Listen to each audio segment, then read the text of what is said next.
Welcome back to episode 280 of the Hockey Cards Gongshow podcast. Yeah. Yo, it's Troy back on the mic, time to set things right. Left a solid show, now it's lost its light. Josh, Louis, Phil, y'all turned it bland. Listeners, snoozing wasn't what we planned. French names still trip you, it's a damn disgrace. Can't tell a La Fleur from a commonplace. I built this up, now it's in the mire. Had to return to douse this dumpster fire. Hold up, Troy, let's set the record straight. We've been grinding hard, ain't no dead weight. Had Brian Trottier sharing tales firsthand. Legends on our show across this hockey land. Promoting the hobby, bringing fans in. Keeping the passion through thick and thin. Sure, we fumble names, but our hearts are true. Dedicated to the game and the collectors too. Trottier's great, but it's not enough. Content's still lacking, the ride's been rough. Listeners crave more than just a name. They want excitement, not more the same. I'm back to lead to reignite the spark. Turn up the heat, bring light to the dark. Hockey Cards Gongshow back on track. With me at the helm, there's no looking back. But don't get comfy, I'm here for one show. Got better things waiting, it's time to go.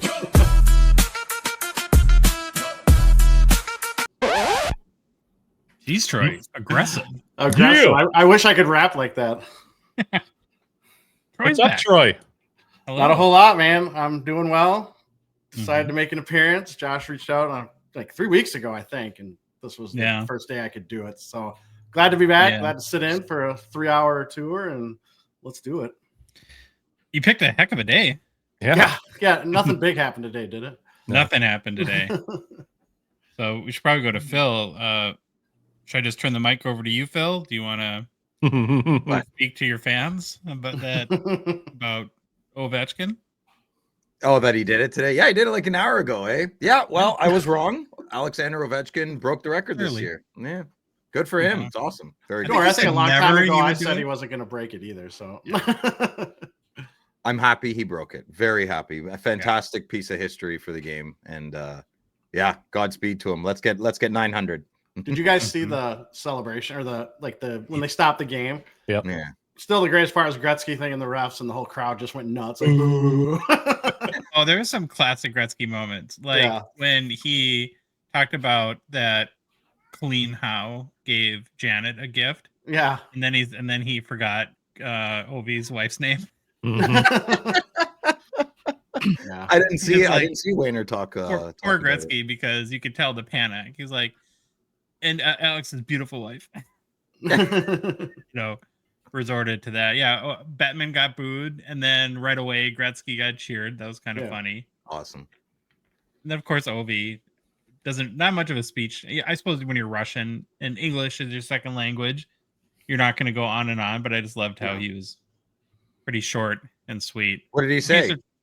Say thank you very much. He thanked the team, some teammates. He should thank the trainers, which everyone was really good, very because they're the ones like he had a broken leg this year. I know people forget about that, but it's like he had a broken leg, and I think thank the fans and everything, all that good stuff. He gave a shout out to like Backstrom and O-Pee-Chee too, right? Oh, and he like that. he thanked Sorokin for letting him score, which was kind of funny. Yeah. So how much do you think Troy, as a former goalie and a goalie coach, of course, how much do you think Sorokin was dreading today? Oh, I'm sure he's. I bet he wasn't looking forward to it, but it's probably because he's Russian, right? So I'm guessing if anyone would score and break the record, he wants it to be Ovechkin, even though, he's a trivia question now forever. Who was the goalie when Ovechkin broke the record? Yeah, if he's Russian, Phil would probably call him Czechoslovakian, right, Phil? Yeah, we could hear about that. Okay, well, it was history. 31 years since Gretzky broke Howe's record, and they've played the exact same amount of games right now. Yep, dead on. So Ovi has one more goal than Wayne. The funniest thing I've seen so far, I think, was in our Discord, where somebody posted a meme that Wayne Gretzky's one goal away from tying Alex Ovechkin's goal. There's a logo and everything on it, like Gretzky. It's like one goal away. You know what's crazy with our entire lives, our childhood, our teens, our 20s, 30s, maybe not our 30s, but this was a record that would never be broken. It just got broken. right? Mhm. I remember Mr. Schultz in my gym class. Oh, no one will ever beat Wayne Gretzky's records. Never, right? It's just a fact of growing up and following hockey. And here we are. It's beautiful. It is crazy. Who breaks this one? Is the person alive yet? That's it. I mean, there's a question you could go with, right? Oh, yeah. Maybe in youth hockey somewhere. Maybe in Canada, scoring 70 goals in a Pee-wee game. Maybe they're in the 5th month in their mommy's oven. They're baking, figuring out how to score the goals. Well, it's like we talked about last week or last show with Crosby, or last show. I don't know. When he had the 20 consecutive point per game seasons. Right. It's not just the ability to score goals, but to be great, you have to be insanely consistent. And so you think, what? I mean, that's an average of 40 over 20 years, like 45 goals a year for 20 years just to get to 900, right? Yeah, this is contradictory, though. You got two players. You have one guy who lives, eats, breathes routine, procedure, structure, Crosby, right? And then you have Ovechkin, who's like, I'm going to be late. I'm going to Subway, and he washes it down with a Coca-Cola. So how do you teach your kid? Be like Crosby or be like Ovi? I would make it very clear Ovi is an outlier. There's certain human beings in this world. Phil Kessel is an outlier, right? Yeah. There's a very like obese ballerina in Europe, and he's like, I don't know ballet stuff, but he's technically perfect, and he's very, very large, right? There's outliers in this world that can do extraordinary things with non-athletic bodies. Well, it's like the NFL offensive linemen. They're huge, and they're very agile and fast and strong and athletic. I don't know. I almost think to beat this record, we would have to go back to like an early 80s, mid 80s era of the NHL where there's just people are scoring 80 goals a year. Yeah. Right. Where, I mean, that things happen in cycles, right? So I wouldn't be shocked if we got, or I don't know, Troy, do you think in the way hockey's played, goalies are good enough that will any rookie like Timu ever score 70 plus goals in a year? I'm sure we'll have it sometime, but not. The game, even Gretzky said this, the game, everyone's so much better. Like the nutrition, the training, all that stuff. And everyone's on board with it usually, except like the couple that Phil mentioned. And there's a lot of parity. So I don't know if there'll ever be the guy going 80 goals again, 90 goals. I'll say this. What if Ovi had Crosby's like values of life, right? That's a great question. Ovi could be at 1,050 right now. Yeah. If he ate better, slept better, but that's no fun. I'm not saying, but just whataboutism is fun to play on this one. Yeah. If Ovi had Crosby's regimen, he might be by far better than Crosby, right? Or what if Ovi played in the 80s or 70s and 80s like Gretzky? Yeah, that's a crazy one. I don't know, man. I think if he his size, he would dominate, right? I mean, I don't think a lot of players that play today, the way they're skating, I don't think they could have skated like that with the bar skates in the 70s. Yeah. That's great. The technology, the equipment. Yeah, there's no flex. Like my first pair of skates had the bars. Like it's crazy. Speaking of Ovi, though, did you see yesterday? He ties, or was it yesterday? Whatever. He ties the record. They showed him in the locker room without his jersey on. Oh my gosh, his shoulder pads are just ripped to shreds. They look like they're 25 years old. They probably are. Yeah, and Crosby, I think, might be the same way. I thought he's worn his. There's some piece of equipment he's worn forever too. Like some of you guys are very picky on what they wear. Well, and if something rips off, usually of their shoulder pads and stuff, they have the trainer guys. They stick it back on. They don't get new ones. They get it sewn back on. So, Phil, would you say, just right up your alley, I think, is we call Ovechkin the John Daly of hockey? Oh, maybe. That's pretty good. John Daly though wasn't as good as Ovechkin. Well, he didn't play hockey, so. And I don't think Ovi's a big. Like he might be a big boozer, but I don't think he was. I mean, I know what you mean. Is Mario Lemieux John Daly? Because Lemieux used to smoke heaters like they're going on style in the locker room. John Daly smokes heaters on the golf course. So I have a quick John Daly story. A lot better athlete. Don't come at me, please. So I was I caddied growing up a lot, and you were was at a tournament with John Daly in Ohio, and unlike any other golfer I've ever seen in my life, when he hit the ball, so this would be in the early 90s, the air crackled. Yeah. It was the weirdest thing. He hit the ball so hard. Sonic it was boom. Incredible. Yeah, you could hear the air crackling as the ball was like couldn't believe it. Okay, so everybody go to YouTube Shorts now and check this out. I saw this the other day. Remember those little revolver cap guns we had back in the day? And then you'd get those caps that were in circles, and there was maybe 6 of them in there.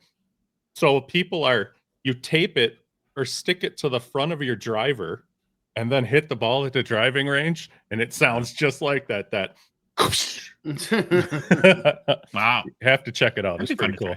Yeah, you know what I did once is I took those cap gun circles, and you cut a hole in a tennis ball, and you shove as many as you can in there. We got to be careful. And then you tape up the tennis ball really tight, and then you whip it against the wall and it explodes. It's pretty crazy. Yeah, it works good. I want to give you another chance, Phil. Okay. On O-Pee-Chee predictions. And I don't think he'll decide to do this, but if he wanted to, if Alex Ovechkin wanted to, yeah, could he get to 1,000?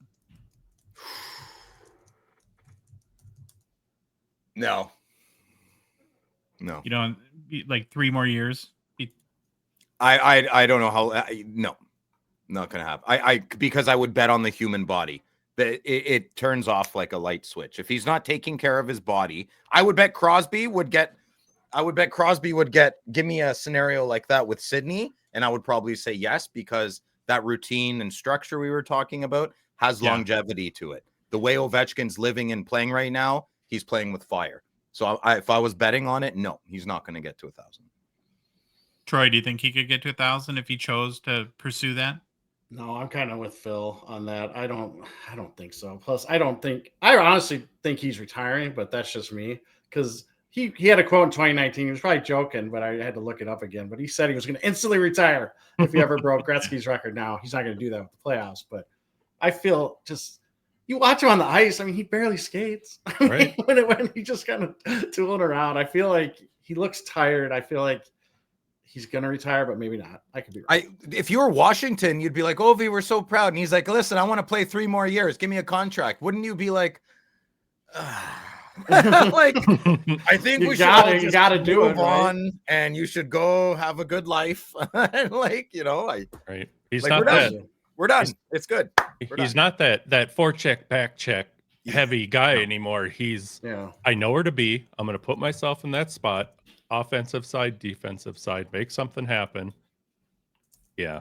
Well, I forget too. He's only 39. I mean, I know only 39. Well, that's what I'm saying. You played a 42 and you score 35 goals a year, and you're at 1,000. I mean, he's not moving fast enough, man. All that's true. But after watching the last 3 goals, so I don't know if he's even scored again, because we started recording, I think, midway through the second period of the game against the Islanders, but watching the last 3 goals, despite all what we've said, he can still bury the puck. Holy moly. Yeah. Adrenaline's a beautiful thing, Josh. But it runs. I have a shot.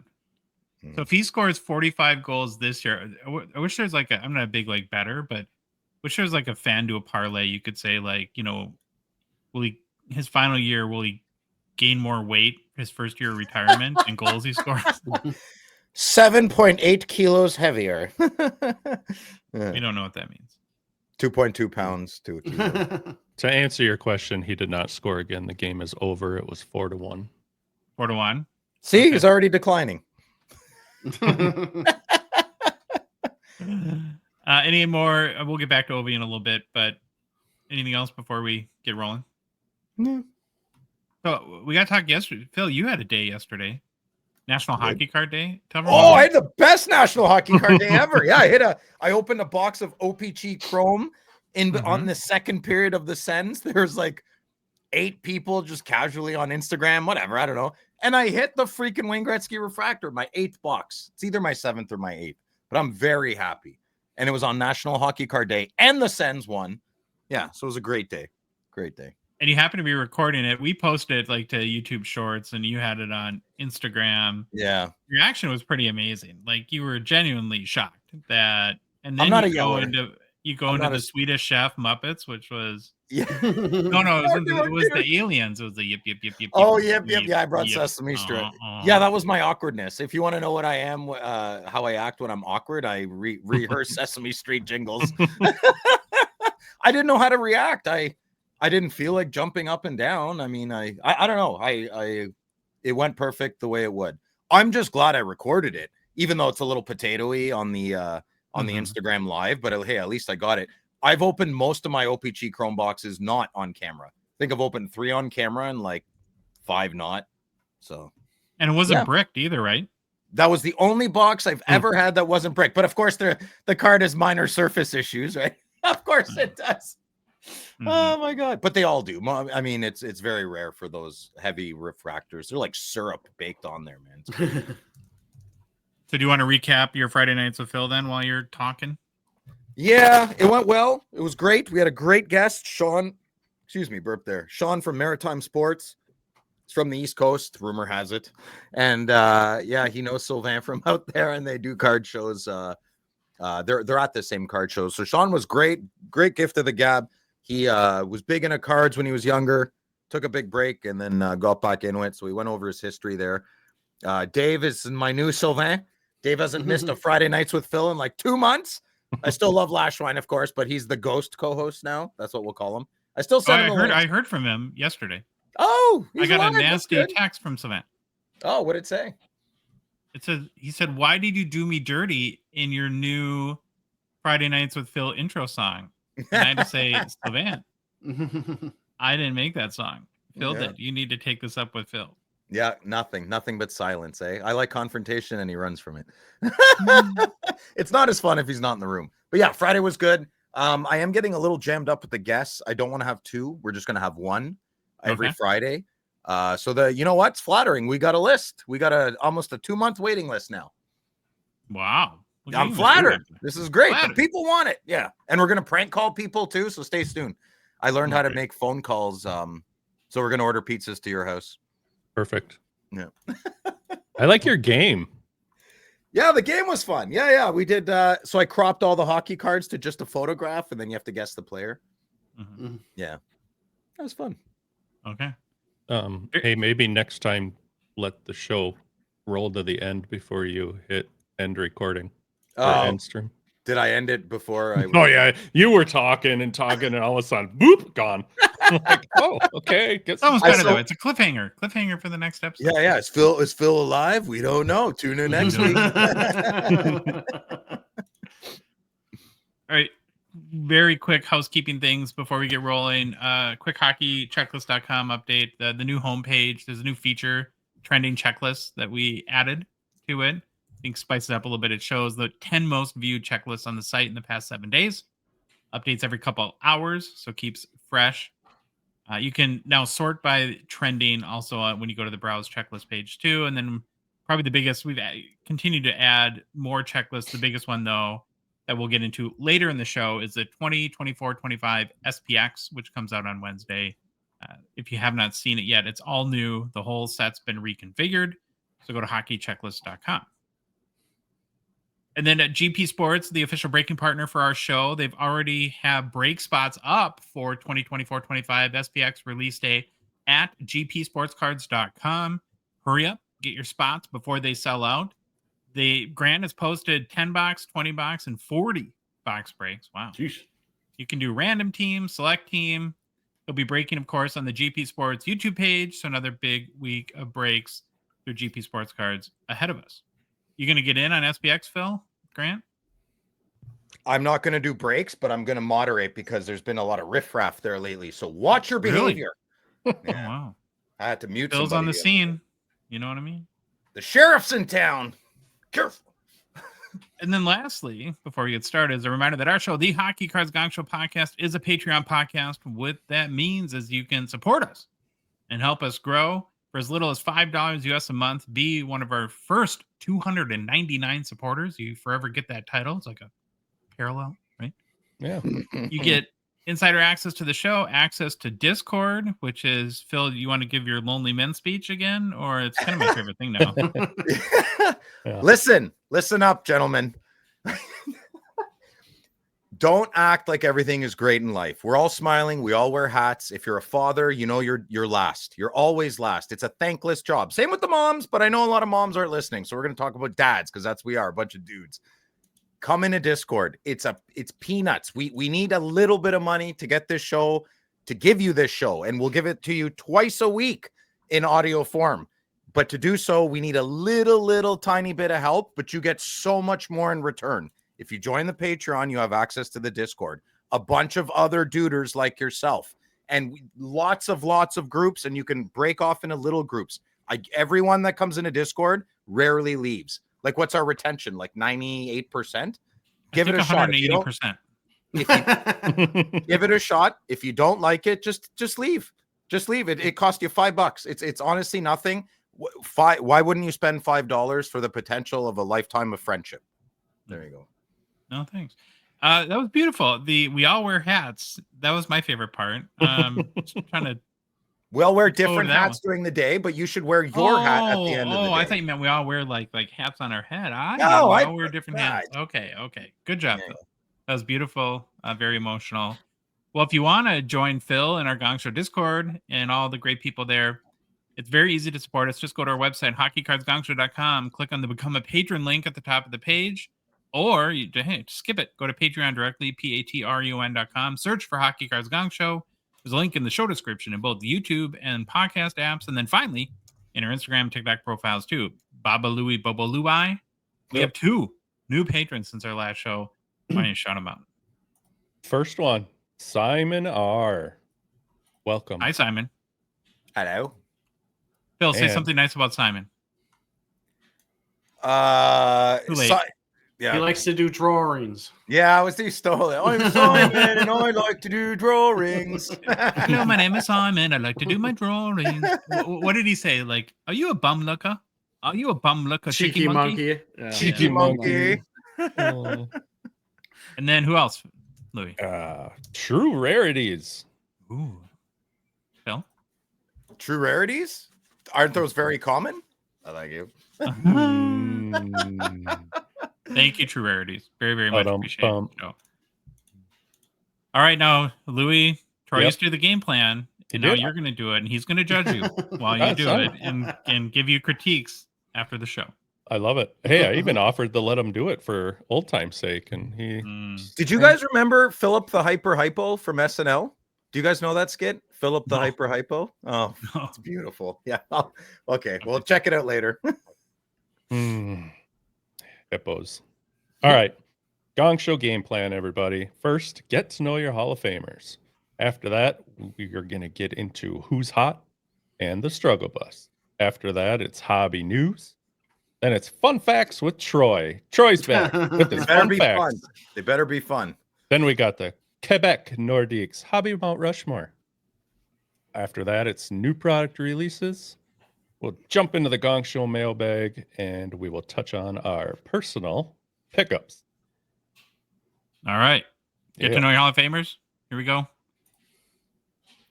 In this series, we are profiling every single Hockey Hall of Fame player in an effort to learn more about the history of the game of hockey, starting with the very first Hall of Fame class in 1945, then are working our way forward to present day. Now, this is our vintage segment that replaced Troy's greatest player to wear each number. Do you remember doing that like 200 times, Troy? Oh, yeah. Greatest player, and then panicked and did almost greatest player. Also. Can you still like remember like your like the sort of... I have no, you asked me a number that's not like, I would have no clue who the most famous or the whatever, the greatest player or the next greatest. I have no idea. It's all thrown out of my brain. Well, today's Hockey Hall of Famer that we're going to profile is Frank Boucher. Oh, nice. Troy's a massive Frank Boucher fan, Phil, so he's going to have lots of tidbits to throw in. Listen, that's a big name in Ottawa. The Boucher family is huge in hockey in Ottawa. Hey, Troy's more of a Bobby Boucher. Bobby Boucher for sure. Bobby Boucher. The foosball behind my back, Bobby. All right, here we go. Oh, Francois Xavier Boucher lived from 1901 until 1977, which is the year I was born. He was born in Ottawa, but passed away in Kemptville, Ontario. Where's that, Phil? It's about 20-25 minutes from here. Oh, okay. Now, Boucher was a wee lass, coming in at 5'10", 175 pounds, which probably is more average size for the time. But isn't lass a girl? Wee lad. Lad. Yeah, okay. And he's a left shot center. He had 2 different spurts in professional hockey. Played from 1921 to 1938, and then again came back from one season, 1943 to 1944. During his career, Boucher played for the Ottawa Senators, the Vancouver Maroons, and the New York Rangers. Oh. Boucher won 2 Stanley Cups as a player, both with the Rangers in 1928 and 1933.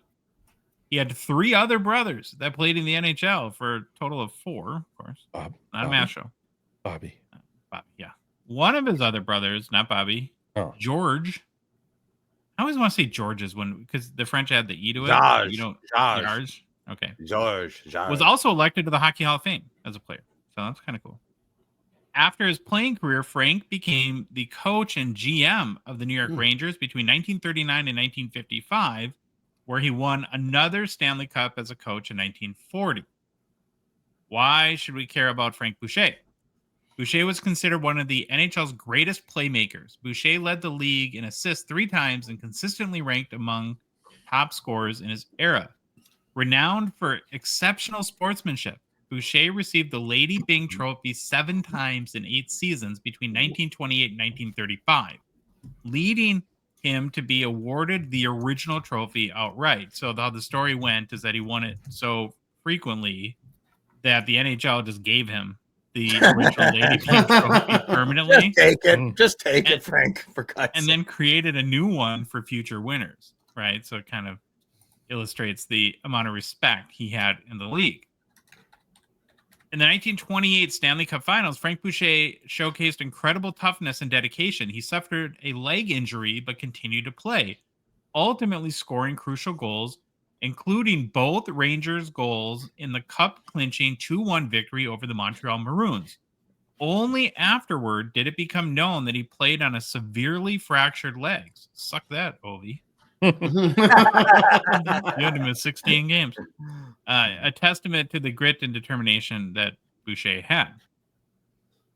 He also centered the famed bread line alongside Bill Cook and Bun Cook, one of the NHL's early dominant lines. One memorable story involves their unique chemistry. Frank would pass the puck into an empty space, instinctively knowing one of the Cook brothers would skate into it. Their intuitive teamwork fascinated fans and baffled opponents, making them an enduring symbol of early NHL greatness. It's one of the better hockey photos that I've seen from the early era of the NHL. Yeah. Hairstyles, the full circle came back. Yeah, it does full circle. Look at those skates too. And hey, my dog's back. Never mind. It was a bar skate. Now the one brother was named Bun. Is that what you said? Bun and Bill Cook. Yeah. Awesome. And then Frank had 3 other brothers that played in the NHL too. So then he played on a line with 2 other brothers. Crazy. Did you marry his sisters as well, Josh, or just mine? Just yours. Okay. So was this maybe the first Conehead line? They don't look like Coneheads, do they? Pass, shoot, score. Come on. You guys know what I'm talking about. Oh, I get what you're saying. Pass, shoot, score. Oh, okay. Yeah. Okay. Oh, it's been a long day. Sorry, guys. No, it's fine. It's us, not you. Or it's you. Yeah. Probably you. Okay. The Frank Boucher hobby market. There's a number of photos and matchbooks that feature Frank Boucher going back to 1930. It was really hard to figure out. The 1930s are kind of weird when it comes to hockey cards. There's photos, the whole Beehive thing was originally, I think, photos, and like I said, matchbooks. There's pencils. I don't know what the heck there was with hockey players on it. So the first confident card that I could find for Frank Boucher is this 1937 Worldwide Gum, where a SGC 7.5 sold. No, that's the wrong one, Louis. Oh, it is. Oh, but let's do this one. Yeah. This is a PSA 6 that sold high selling copy 3,800 US in November 2021. And then the one that you had showed previously is a 1930 Rogers Peet, P-E-E-T. I don't know if this is a card or not. I can't figure it out. For the love of Pete. I don't know. We'll call it one, maybe. I don't know. So whatever it is, this SGC 7.5's high selling copy sold for $600 US in August of 2022. And then Boucher was also included in the 1960 Topps all-time greats insert, where a PSA 9 sold for $209 US in January of 2022. And that, boys, is your Hockey Hall of Famer Frank Boucher. Now, Phil, as an Ottawan, is that what we call people from Ottawa? Ottawan? Ottawa. I just try not to. I try to change the subject. You want to add any of your fondest memories or things you know about Frank Boucher? No, I don't know much about him at all. I just know the name, and it's very. I believe like I played in a Boucher tournament when I played hockey.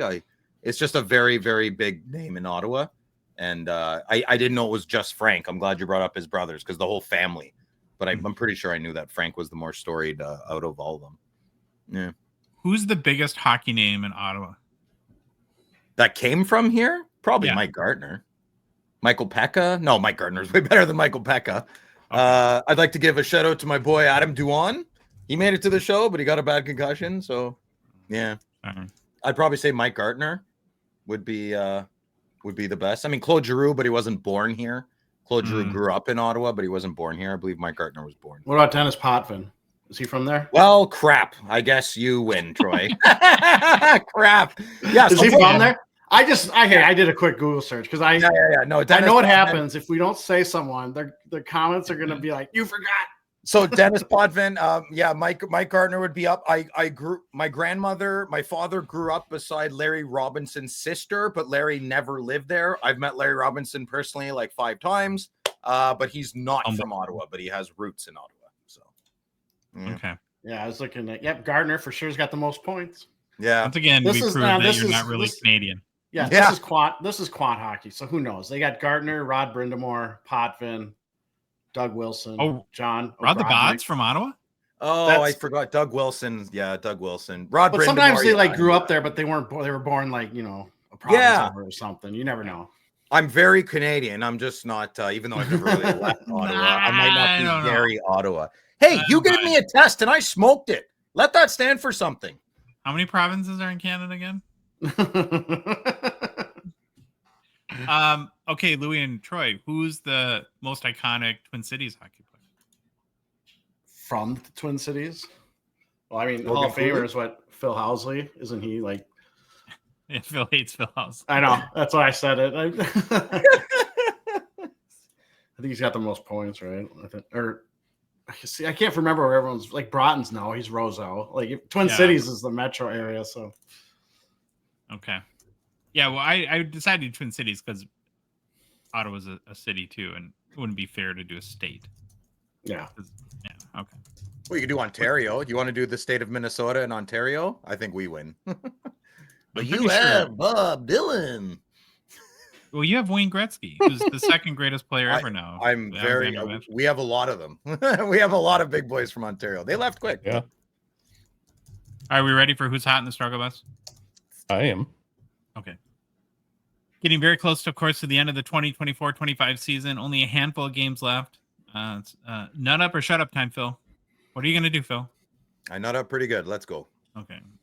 Well, let's check in with the NHL over the past couple weeks.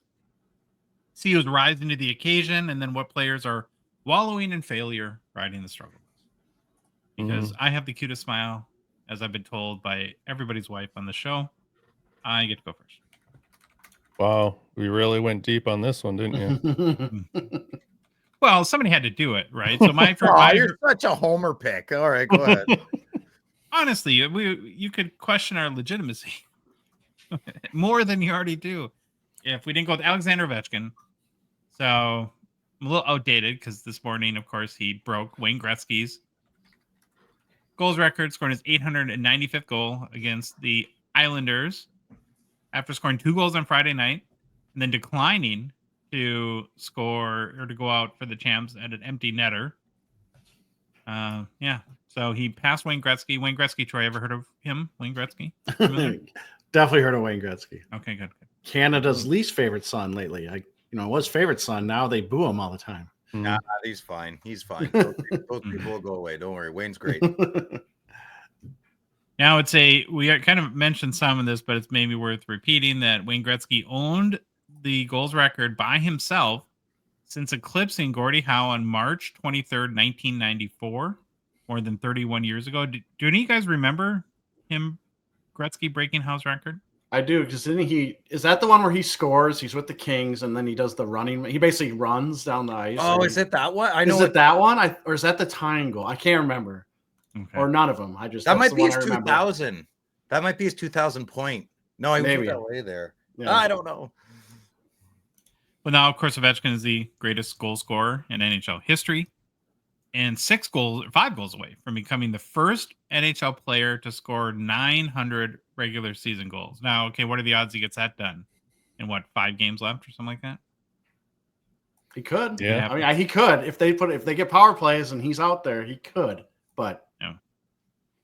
Well, he has, I think, so now he has 42 goals in an amazing 61 games played this year. Also 27 assists, so that's 69 points. In his last 11 games played, he has 9 goals. I know, it's awesome. Wow. So crazy. That's crazy. And they're not easy. Like you and I were talking yesterday, and we talked earlier in the show here. They're not gimmies. Like the night no, he's before. beating the goalies. Yes. Well, the goal he got, today's goal or yesterday's goal was crazy. Crazy goal. Beautiful. Mm-hmm. Well, then that one where he almost broke it yesterday or whatever, a game ago, where that just hit Spencer Knight's shoulder. Mm-hmm. I thought that was in, and then it just nicked his shoulder and went out. He almost had a tip in the very start of the game against Sorokin too. That was just a little bit higher. It probably would have gone over his shoulder there too. Interesting. Ovi's longest stretch this season without a goal is 3 games. Wow. That's wild. And now with 42 goals this season, it's his 14th season of more than 40 goals, which is the most in NHL history. That makes sense. Wayne Gretzky had 12 seasons with more than 40 goals. Mario Lemieux 10. Marcel Dion had 10, and Mike Bossy had 9. Troy's guy, Mike Bossy. Yeah, was that Mike Bossy 9 out of 10 seasons or something? Something like that. Yeah. I still hate how Marcel gets no love. Yeah. Crazy. Ovi is also the first player in NHL history to record 3 40 or more goal seasons at age 35 or older. That's pretty impressive as well. Now, I would assume this cements him as an all-time great, of course, in the upper pantheon of NHL players. Anyone want to disagree with that? I mean, is he now forever in that highest of tiers? Phil doesn't know what pantheon is, so... I know how to spell it, though. Parthenon? No. All right, Phil. So, yeah, you had worst take of all time. No, you still believe he'll break Wayne Gretzky's goal record? Oh, I thought you wanted me to spell Pantheon. Oh, yeah. Let's go spell Pantheon. Pantheon? Probably. Good job. Okay. Sounds right. Bunch of losers. What happens in the hobby now? Anyone have any guesses? I mean, was all this baked in? Do we see a permanent bump, a temporary bump? Give it a couple days. I think it'll be hot off the press here for a day or two, and I'll wait for these auction houses to close here in the this week, and that'll be the big bang. And then after that, I think things should return somewhat. I won't say normal. Prices will be up if that's what we're talking about, the cards, but they'll come back down. I don't know, man. People forget really quick these days. Like humans in general can get used to things and forget things quickly, but like this day and age, what's the flavor the next day, right? Like a year after Ovi retires and nobody really is talking about him, and people are looking at their collections, their jacked Ovi collections. I think they'll start parting with them, man. Like obviously it's gonna settle at some point. Might swing back a little harder and faster than people think. People we're a forgetful society really quick. So see what happens. I'll be interested. I'm buying my Crosbys right now. I'm not buying any Ovechkins. Staying out of that. This is the biggest record in the game though, right? Yeah, I understand that, but history can be forgotten very easily. Mm-hmm. And it seems to be like in fashion to kind of forget history a little bit and other things. So I don't know. I'm just saying the world's in a funny place. Who knows where this will, who knows? Maybe they'll go up. I don't know. I'm not getting because involved. Nobody's remotely close and there's going to be no chase for a long time. It might go out of my little bit of, out of mind from that perspective. In 10 years from now, though, will a 22-year-old who collects hockey be gunning for hardcore Ovechkin cards? No. I hope the prices will stay high, and he's got a lot of cards out there, boys. A lot of cards. Like SPXs out of 10 are going for over $1,000. They're not in 10 years, not even close. Well, Wayne Gretzky hasn't played in 25 years, and he's still the number one player chased in the hobby. Nah, it's something's. I think too. Yeah, I remember Russian. I think Ovi being Russian hurts him, obviously, but I don't know how much. But there's always gonna be a little ding. It's just different. Different times. I'm. This is all good things. I'm not trying to be a cynic, but I'm staying out of it. Crosby cards are a lot cheaper than they have been, and that's what I'm focusing on. And I'm curious to see in 5, 10, 15, in 20 years, we'll know the price of Ovechkin cards. In 5 years, I think they'll still fluctuate. Yeah, well, Crosby, right, we asked the. Oh, go ahead, Louis. Crosby'd be your next one, sitting at 622. Yeah. Well, that ain't. He's not getting 254 goals. No, but I'm just saying. So Troy, we asked the robots a couple shows ago, like when would be the best time to sell OV during this chase, and all the AI programs thought, in their infinite and often wrong wisdom, that like 2 to 3 goals before, and I think the consensus was that the media hype would get so high that would create the most hype sort of around it. And what I thought of already this morning is he did this so fast that there was almost no time to respond. That's true. To like sell your cards, right? Because so Friday to Sunday morning, it's like, oh, it's over. Just crazy. Yeah. Plus, we got the economy tanking too. I don't know if that plays into it at all, but yeah, it's fantastic.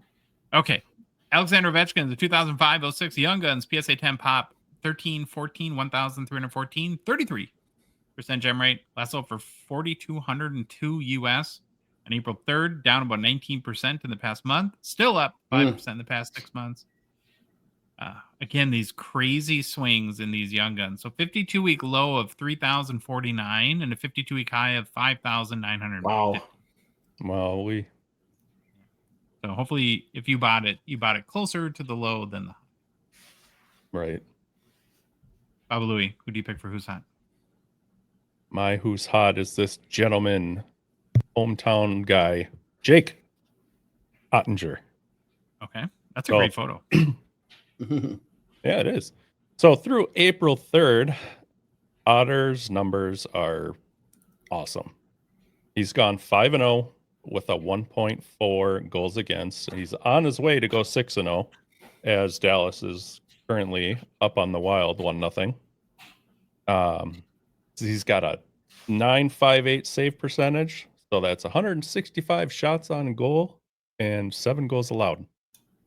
It's pretty nuts. So Ottinger was the first goalie, little tidbit here, since 1967-68, that is the expansion era, to make his NHL debut in the round leading up to the Stanley Cup final.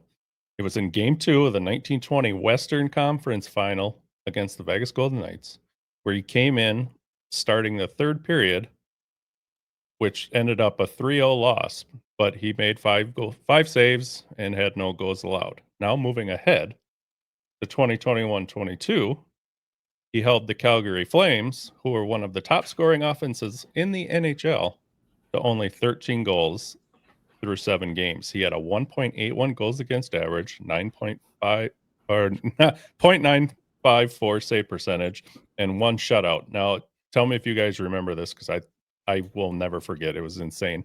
My biggest moment from that series is in Game 7, where he made 64 saves in that game. Do you remember watching that?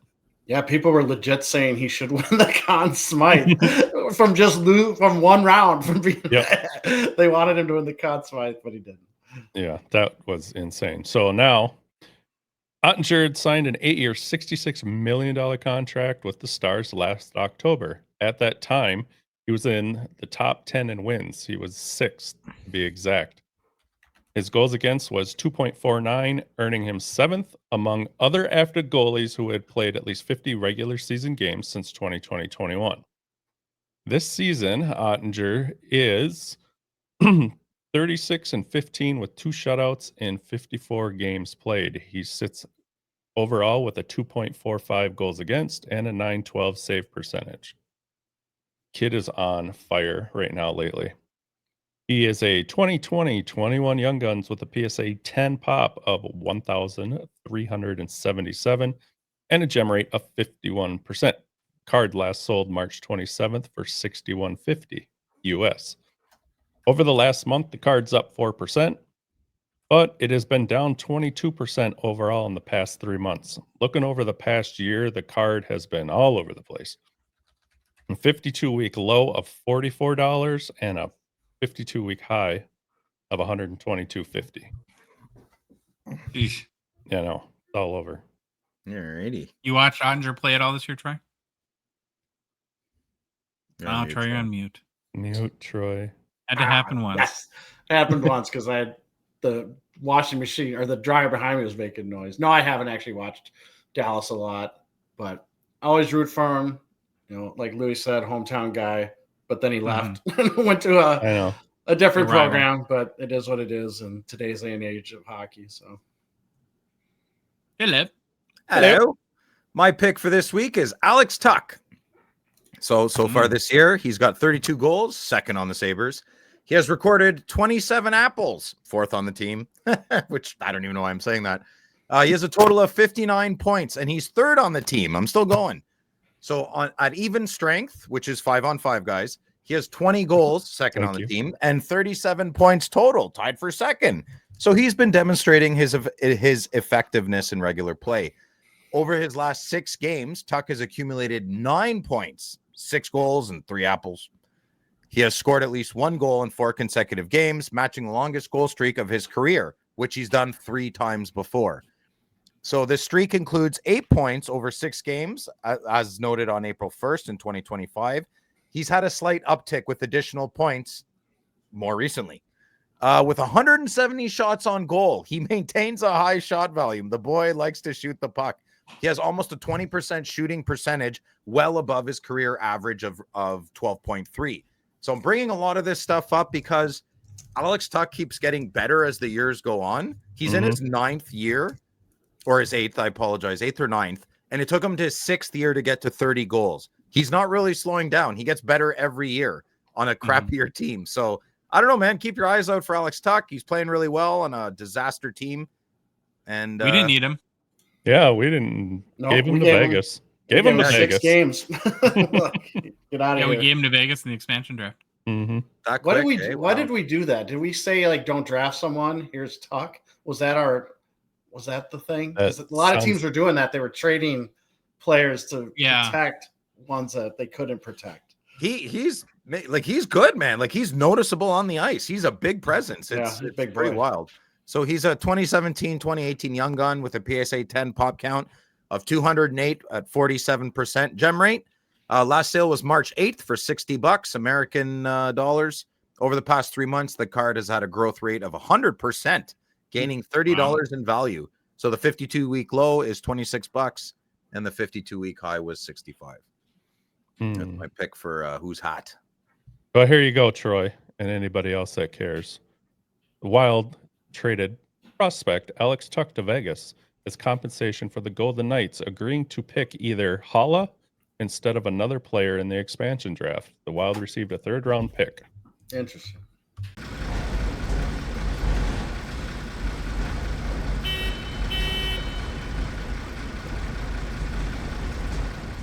There she is, pulling up right on time. The struggle bus. And hopping on. See, the first player right there. There he is. Carter Verhaeghe.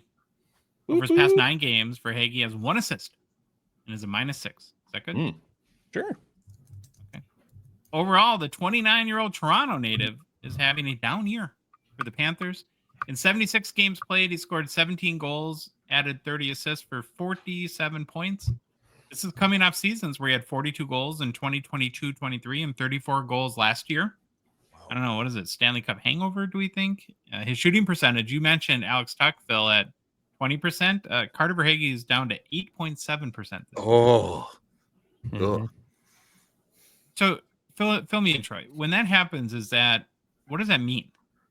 When a shooting percentage is at a career low? What does it all mean, Basil? Yeah, it fluctuates so much. It can be random. It could be something off with his shot, with where he's placing it. There's so much stuff you can look into it. Now, if I remember right, 8.7. I want to say, like, if you're above 10, I always thought it was decent.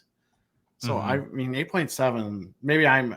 It's just saying, like it's goalies. Oh, you're right. Low. You always want goal. Yeah, career low for sure. Because goalies, you always want them at 90% or above. Usually, is what you say for save percentage. And then, but yeah, there's so many factors that go into shooting percentage and save percentage. That's why they're kind of not the greatest stats to look at for goalie. Well, especially save percentage, but right. Sure. There have been some changes this year that may have limited his opportunities. He has spent some time on the third line in Florida. Or maybe it's just a matter of converting those chances, because he does lead the team with 455 shot attempts. That seems like a lot, huh? Corsi. Yeah, Corsi. Carter also has a habit of leveling up during the playoffs, so maybe he's just waiting for the bright lights of the postseason. We don't know. Right before the start of the season, I think 2 days, he did sign a new 8-year deal with the Panthers that will run through 2032-33 with an average annual value of $7 million. Yeah, $7 million. Good for him. $7 million. So I'm sure the fans are hoping for maybe a little bit more than 17 goals right now.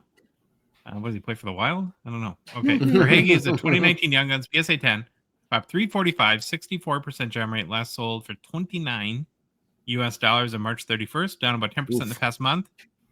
You go back to the start of the season, it was selling for about 50.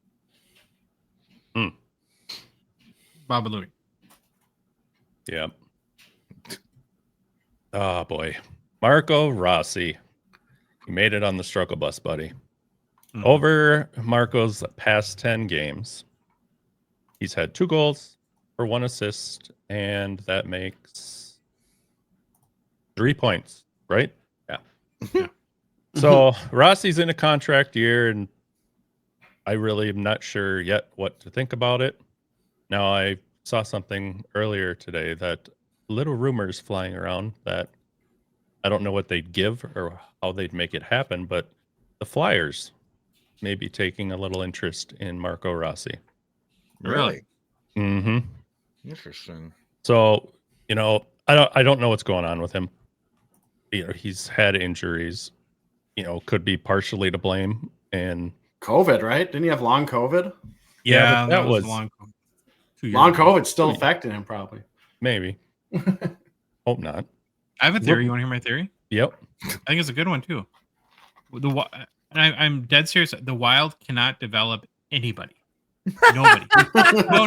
I have a theory. You guys want to hear it? Check this out. Brock Faber was good the minute he started in his first game. There's no development required, right? Kirill Kaprizov was good the minute he started his first game. No development required. Name me another player that's developed from, gotten better for the Wild. I can't think of any. No. Yeah, you guys suck, eh? Even marshmallow thrower Ryan Suter was good at getting the puck on net and getting goals from the blue line and stuff, and that went away. It just turned into a defensive game. Well, he was a veteran too, though. Like, I'm talking about like draft picks. Like Wallstead was supposed to be Dustin Wolf, and can't even play. Right? What do you think about? Do you think Koivu? Can you throw him? Did we? Because he was I had to look it up. He was our number 6 overall pick, first round. So I mean, he come with high expectations. Played a while. Yeah, well, I guess I mainly focused on the current regime. Yeah. Think of all the guys we've had where Kalen Addison had some buzz. You have Liam Ogren this year, Marco Rossi, Boldy. Has Boldy developed?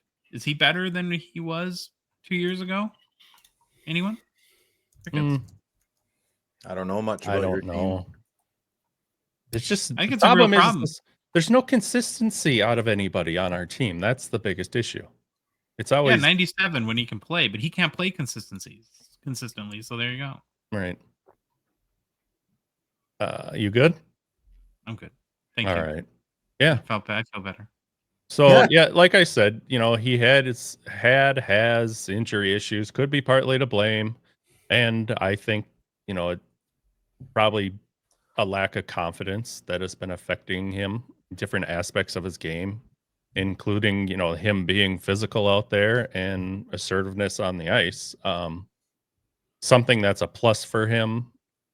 Yes, he has shown in the past 2 years after the whole COVID thing that he had, he's getting himself in more high danger areas to help take control in the offensive zone. Biggest thing for him, though, is he waits too long to fire the puck. He needs to shart. Whew, maybe he does. Freudian slip, eh, Buck? He needs to start firing the puck more like mid-range areas instead of trying to do everything so in tight to the net. He's got one of the highest shooting percentages on the team. I think he was up into the 20s for a while. I think he's fallen back down in 18%. And 20 to 22% is like tops in the league right now, I think. Yeah. 22% shooting percentage is pretty good. But hey, Louis. Yeah. I'm sorry, I'm not done. Okay. If you go back, and honestly, I hope people do this. Go back like the last 3 or 4 years. I'm pretty sure anyone that rates prospect pools or farm systems, however you want to call it, has had the Wild in the top 5. Mm-hmm. Yeah, they still are. Why do we have nobody? I don't know. I mean, shouldn't that say something when you're consistently say that you have the best prospect, one of the best prospect pools in the NHL, and yet nobody ever is good? You talking about Buffalo or Minnesota? Maybe I need to apologize to Toronto people, and you come to Minnesota to die now? I don't know. Well, your career dies. I don't know. I mean, maybe I'm being too harsh, but it's like, it's just crazy how we can't seem to. Yeah. Like, what's going on with Wallstedt? Troy? I don't know. I haven't followed his saga, but again, I think he's a young dude too, right? Young goalie. So I guess give him a little more time, but yeah. Well, the biggest issue I think we have, the dumbest thing we did was to have 3 goalies on the bench.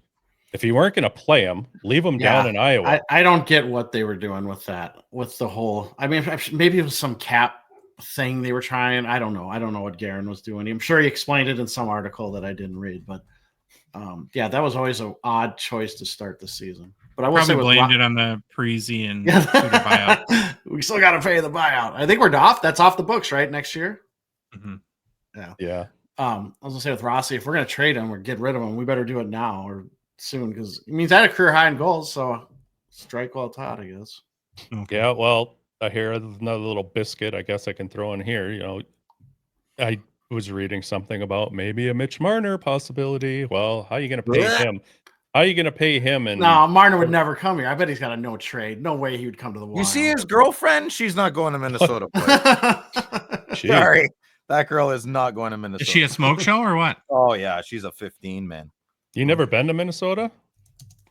Who? There's plenty of hot chicks here. I didn't say there wasn't. I just said that particular one I don't think wants to go to Minnesota. I'm being totally judgmental and an idiot, but that's what I'm saying right now. Yeah. Mm-hmm.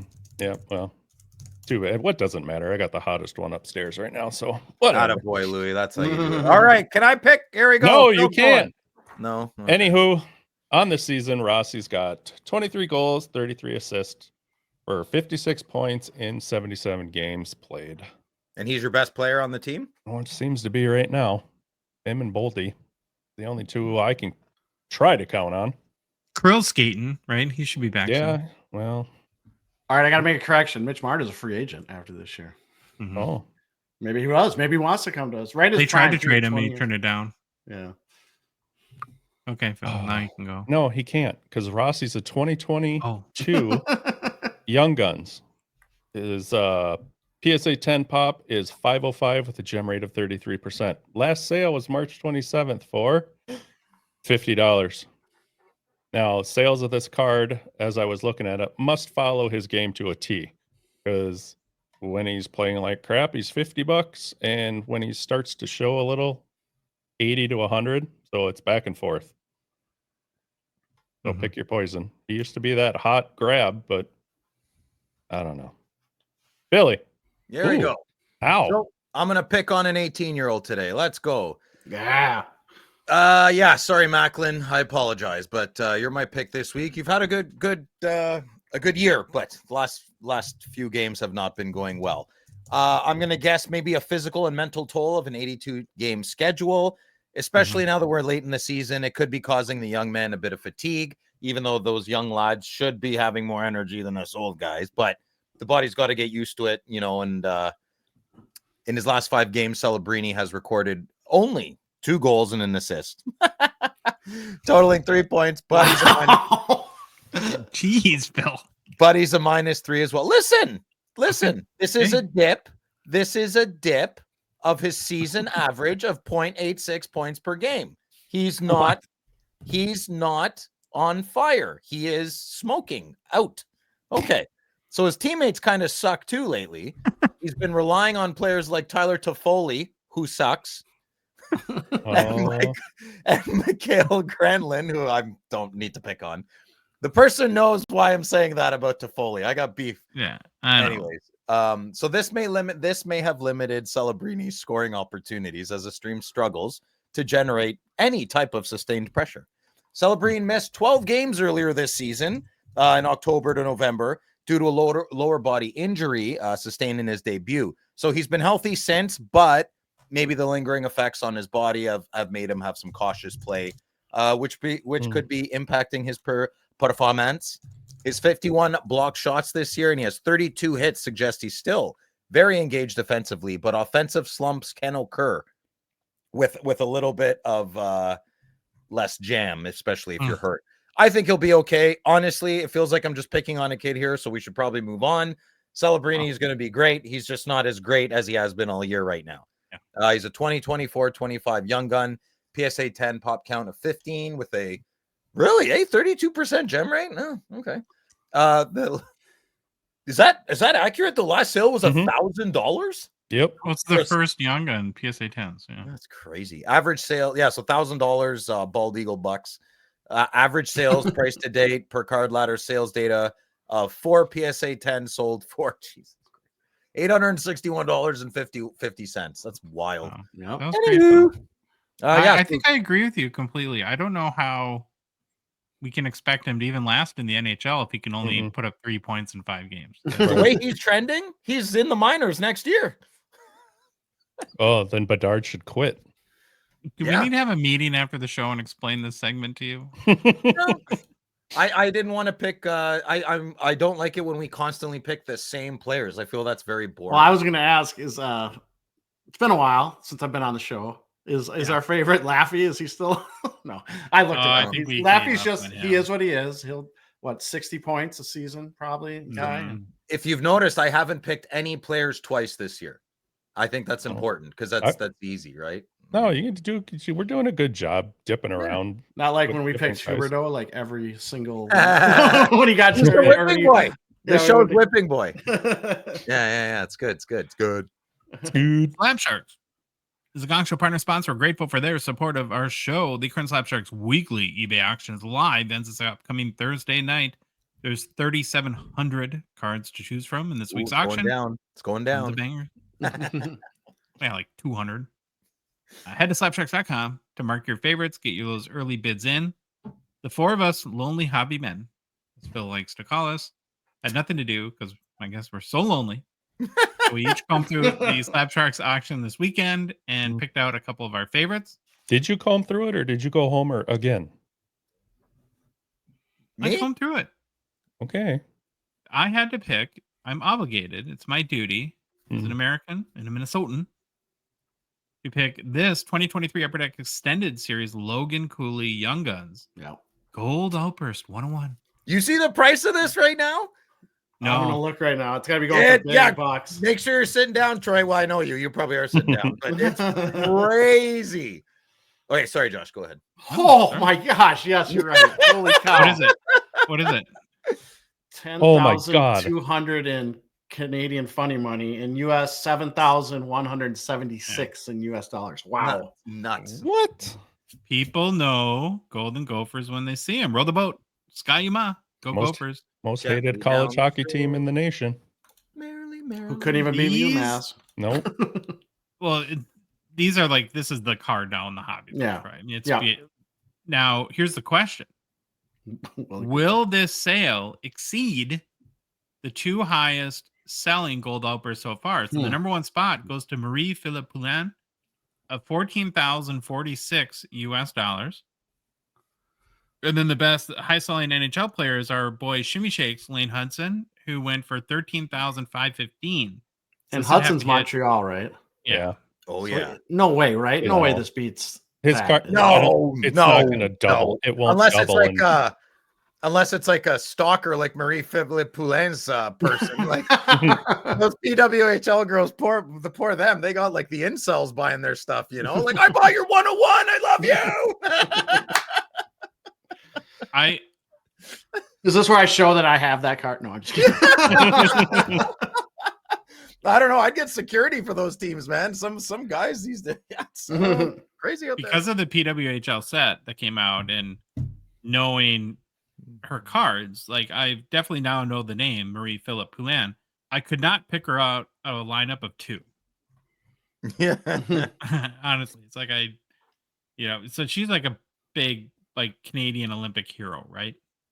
Yeah, I'm listen, you can make fun of me for the Canadian thing now. That's accurate. I have no idea. I don't, man. I only know what I know. Sorry. And then my second pick is a 2019 O-Pee-Chee Platinum, Cale Makar. Marquee rookie, Seismic Gold out of 50, PSA 10. I think this is my favorite Seismic Gold because the gold is the shiniest of all the Seismic Golds this year in 2019. 2018 is a pretty 1A, 1B. Check it out. This is beautiful. I agree with this one as well. It's very bright. You know, have you ever seen the Seismic Gold 21, 22? I'm pretty sure that's the one. It's not gold. Yeah, is that the big brown? It's like there's one. Oh, that's 2022, 23. Louis and I were talking about that last night. Okay, yeah. I have 3 Brady's because every time I bought it online, I didn't know it was a gold. I thought it was an orange checkers. It's so brutal. Anyway. Okay, Louis, you picked out your favorites. First one, 2020 Upper Deck the Cup, Day with the Cup auto, Lanny McDonald. This card is awesome. I don't care what you say. You can't argue me. The look on his face. No, you can't. Great this pick. is awesome. Great pick. I love how the cup and logo looks like it's on the bottom of the cup. I think that's kind of fun. That's kind of neat. Oh, you like a logo. That's awesome. No, it's gold. It matches the card. It's not Upper Deck's crazy green one. Isn't Lanny screaming "F you, Yager"? Yeah, he probably is. He has a right to not let him in if he's still playing hockey, I think. Yeah, I agree. Playing in like the 23rd. Yeah, he plays for a team he owns because he needs people to come and see the games. Watch it. I think he's done now, though. I think he finally just retired from playing. What country is Yager playing in, Phil? I don't know. Oh, I just wanted you to say something so people can say, like, can you tell Phil that Czechia, maybe? Because isn't that where he's from? He's Czech, no? I don't know. I'm not a big Yager guy, Malkin guy. It is a cool card. These Day with the Cups from the Cup are pretty awesome. And number 2. Oh, did I skip mine? Well, hey, you stealing my pick? I didn't put it in there. I had it's a 2016 Upper Deck Premier Stevie Y Star Auto patch card out of 25. Oh, so you have to go look it up. Slapsharks.com. Go check her out. But Philip. Let's move on to Philip. Let me go, sir. Here we go. Chip. 2022 Upper Deck Jake Sanderson Young Guns rookie. But wait, there's 16 more, so it's a lot of 17. Pretty self-explanatory here. I am very careful not to repeat my first and only ever attempt at prospecting. Okay. However, I'm not really listening to that logic as I have accumulated a plethora of Jakey Poo Sanderson Young Guns. So I'm not bidding on this. I just want to bring this up to talk about it a little bit. So cautionary tale with these big lots on eBay. So a few questions should arise. So let's pretend, oh my God, I love Jake Sanderson. I'm going to buy all these cards. I'm going to bid on it. Okay. You should ask yourself a few questions. Why isn't the seller grading these cards themselves? I would look at the seller's other items. And if he has a very big mix of graded cards in there, I'd be a little hesitant at buying these because they're already in his secret savers. Remember, Phil, though, the seller's slab sharks, right? So you can't. Yeah. You're not going to find like. That's I'm just in generality terms, though. Yeah. Like, okay, in general terms, somebody else had it, I would look at the seller. Yeah, this seller's slab sharks, you're out of luck. I think the person who took the pictures is telling a very big story. It looks like they were getting ready to be graded because that's what you put the cards in to be graded. Card savers, yeah. Yeah, the card savers. I like calling them food savers, but so that's one question I would ask. Eat cards? Maybe there's a few minor nicks here and there, and that he doesn't think they'll get 10. So if you're looking to flip, if you're an entrepreneur in this beautiful game of ours, and you have dreams and aspirations of making lots of money flipping cards, I would probably hesitate to be part of this auction. So if you have them in hand, that's a lot easier because you can take a look and see exactly what they look like. But unfortunately, here on the computer, you're not going to be able to do it. So if you buy them all and you grade them all, it might work, it might not. But eBay would be the last spot to do something like this, I would think. Card shows would be a much better idea. Get your magnifying lens ready. My buddy Lapper does exactly that. He'll sit down and go through 100 young guns with his loop and see what's worth it. And he's got a pretty good eye for it. So yeah, just be hesitant. And if you're just a player collect and you like collecting Jake Sanderson, yeah, buy these. Why not? So current bid is $33 for the whole lot. Maybe a good time for some Americans to pick up some young guns of their future Team USA captain. But that's up to you guys. Yeah. My second pick. I love this card. Love it. I also picked this card because I don't know much about credentials at all. I think I like credentials. But then sometimes I see some credential cards and I go, oof, that is horrible. So this credential is a non-essential credential. And it makes my eyes happy. And that's weird because I'm not really a bright red kind of guy, but I do like red lipstick on women, however, in case you were wondering. And pigs. And pigs, yeah. Well-designed card we have in front of us. It's a little noisy in the top half, but for some reason it works for me. And, well, maybe that's because my top half is very noisy as well. I can speak to this card. I also normally don't like eggshell big blocks of white on a card for an auto, but it works as well again. I think because the white in his jersey, and it kind of matches a bit. I'm not really sure. But I really like this card, and I will not be bidding on it because it's too expensive for me already. And the current bid is $295. Yeah, I think this card is fantastic, Phil. Yeah, it's wicked, eh? Yeah. I think the big white block works for me. I'm kind of with you. I don't usually like that, but it's perforated like the ticket, right? So it's kind of fits the theme. And then I love the big Oilers logo in the back. I think that's nice, eh? Yeah, I know. I really, really like this card. I wish it wasn't out of 5. I wish it was just a regular auto. I'd be all over it. All over it. I hate how it's out of 5. Troy, you picked some favorites. I picked some. Mine are quick though. Hey, it's stature. I love statures. That's my first thing I do when I go to Slab Sharks. I type in stature to see all those. And I like that the pen is not the super thin one that they usually use on stature cards. You see a lot of them with this one's actually got some thickness to it. Now the placement, it is what it is. I love that it's actually a 4-color patch. That far right is like a gray. Yeah, I like the 4 colors. And then I love whatever's going on in the middle there. It's like on a mole. I love that. So this card, I think it looks fantastic. Now it's got character. It got character, and it's I don't even know if it's the photo variant, a design variant, photo or design variant. I have no idea. But did you guys know that I never noticed the Vegas Knights? It's a V, the helmet. Yeah.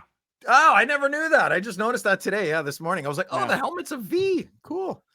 Yeah. Do you guys remember that mini series that was like really popular? Wasn't it V? Like in the 80s or 90s? Yeah. When miniseries were a thing. True Blood? Is that what you mean? True Blood? Oh, way before that. Is that Snooki? Snooki? Was that Snooki? Sookie, but Sookie, Vampire Bill. But Sookie, I love you. Oh, Troy, we better move on to your next one. Yeah, this one's just awesome. Yari Curry. Great. One of my favorite autos of all time. I love his auto. Really? Yep. Yeah, it's a nice auto. That's an odd card to pick, Troy Bear. Oh, it's a great card. What does that say? Welcome back, Troy. Welcome back, Troy. Phil hasn't changed. I like Curry and the dark jerseys. His auto is fantastic. I'm all for it. Oh, Franchise Inc. Oh, okay. Couldn't read that. All right. The reason why so many Canadians are choosing to use Slab Sharks for their eBay consignment services is that they have one of the most popular weekly hockey auctions on the planet. That's the first reason. Plus, Phil, they do all the work. All you got to do is submit your cards on slabsharks.com or drop them off at a card show or with your local rep, and then they take it from there. It's a great service. If you've never given them a shot, then we'd strongly suggest it. So for complete consignment info, including payout rates, and to get the process or consignment process started today, head to slabsharks.com. Hobby news. Hobby news. Hobby news. Hobby news. What was that? That was Meek. Troy, you're back, and God, I know how much you love these grading breakdowns. I'm just gonna check out for the next 10 minutes. Yeah.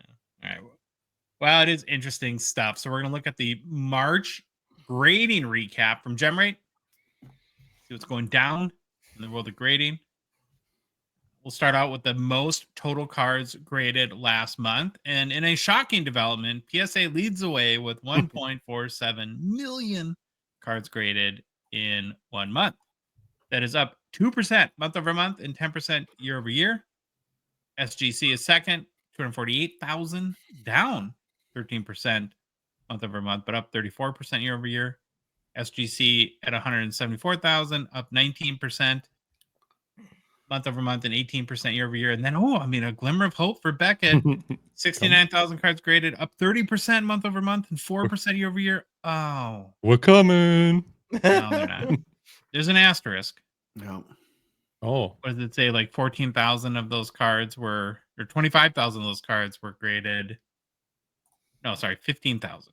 I'll just keep saying numbers. 15,000 were graded in January and February that were late getting on the pop report. So they really had 54,000 cards graded last month. All right, drilling down to sports cards. Let's see how much is less than half with sports cards. TCG continue. The whole collecting hobby is now Pokemon, Troy. That's one thing that's development that's happened since you left.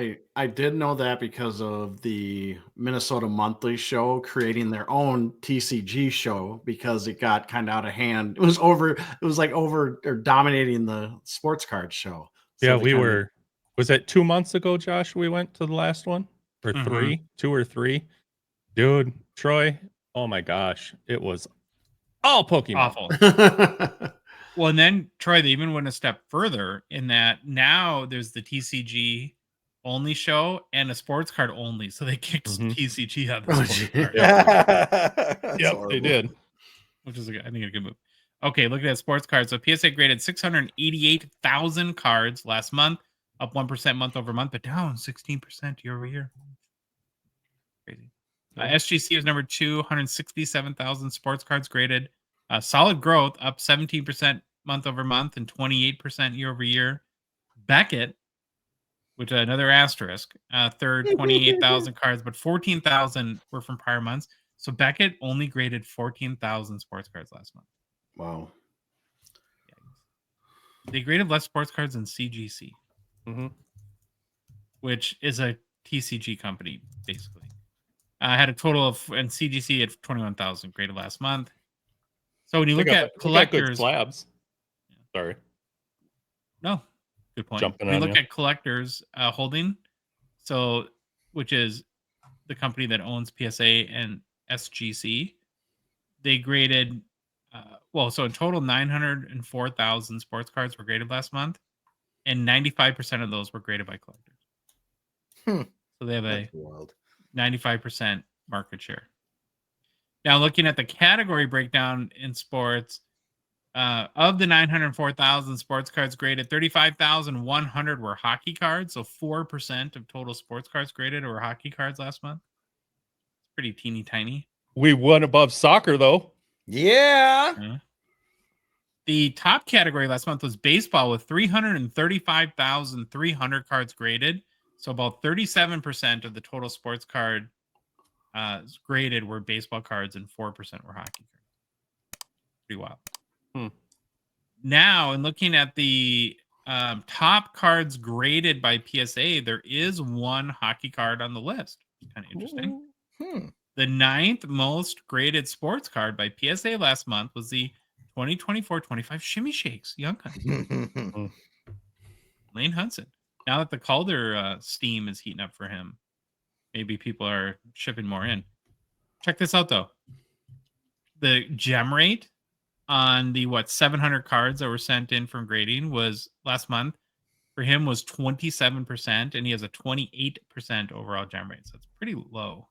Right. All right, thoughts on grading? Anyone? No. Want to opine? Same, different. I don't know how it goes. Something like that. Well, usually it's nice we have Lane Hudson in there. It's usually Connor Bedard. Yeah. So. Yeah.